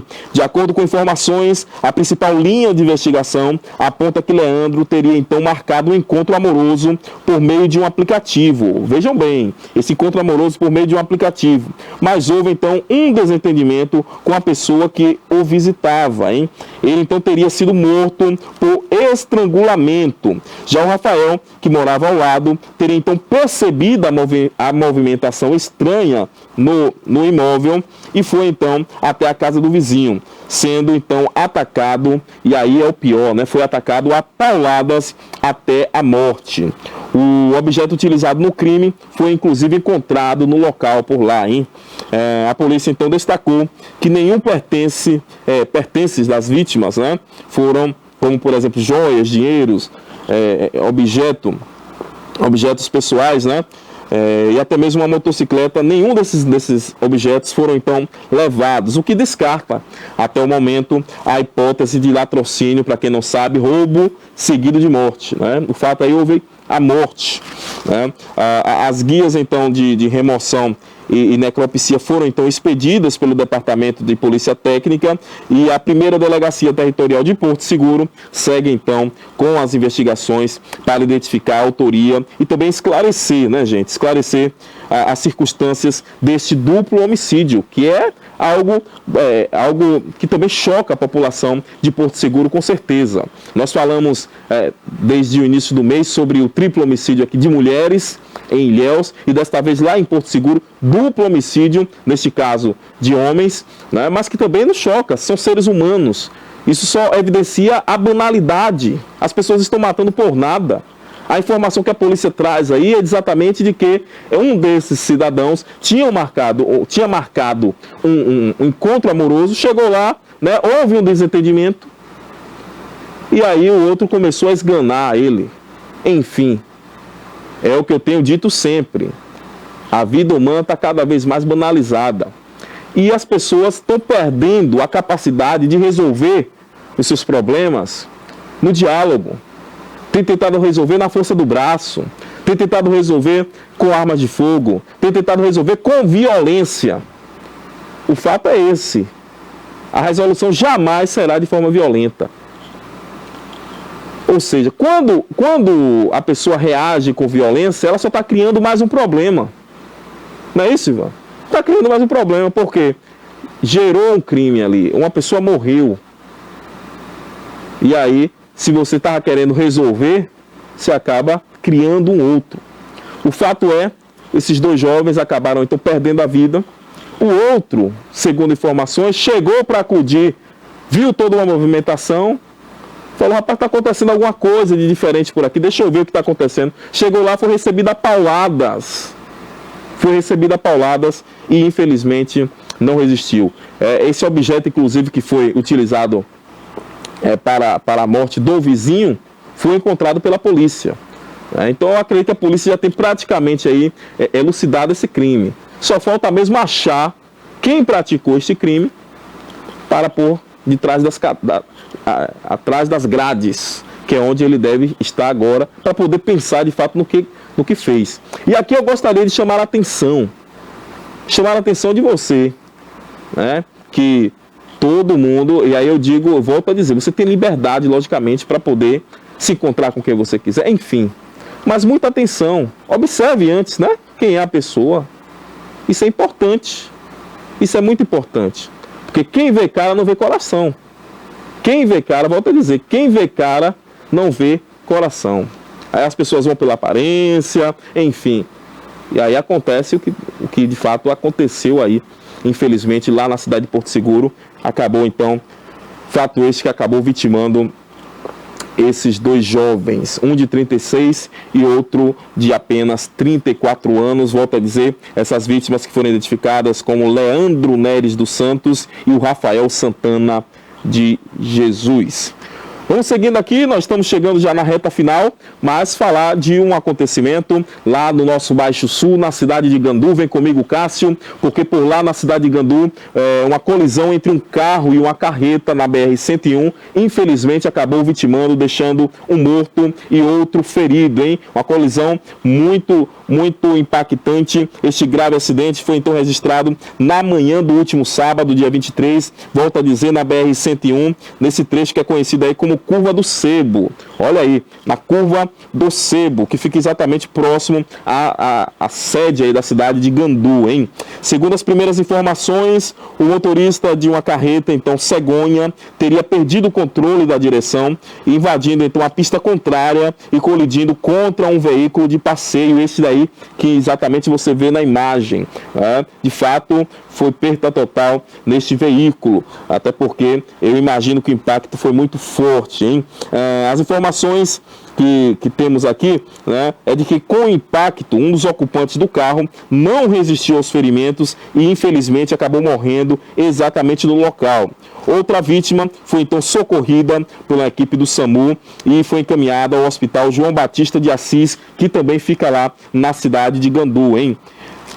E vale a pena dizer aqui o seguinte, que de maneira não oficial tem circulado a informação de que a vítima fatal seria um comerciante bastante conhecido na cidade. No entanto, a identidade não foi confirmada até então aqui para a nossa produção, hein? Equipes da Polícia Rodoviária Federal e também da Polícia Militar foram acionadas para organizar o tráfego, deram então início aí à apuração das causas do acidente. E também o trecho da rodovia permaneceu congestionado durante aquele dia, né, durante toda a manhã, devido a essa operação de resgate e também a remoção dos veículos, né? Isso, logicamente, este caso reacende aí o alerta sobre esta curva que é conhecida como a Curva do Sebo, né, que é considerada aí um ponto crítico da BR-101, por então concentrar um registro de acidentes muito alto, né, graves acidentes, isso ao longo dos últimos anos. Então, muita atenção, você, é o que eu digo sempre aqui, tenho batido sempre nessa tecla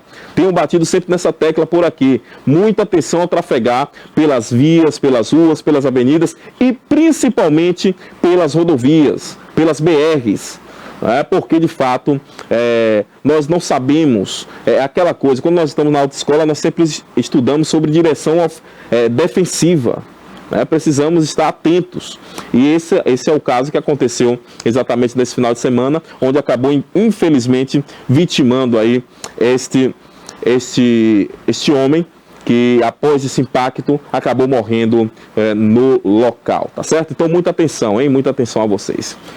Muito bem, minha gente, chegamos então ao final do nosso programa do dia de hoje. Mais uma vez agradecendo a sua companhia. Muito obrigado pela sua companhia diária. Amanhã, se Deus assim permitir, estarei de volta às 17 horas com muito mais informação para você. TVI, 20 anos contando a sua história.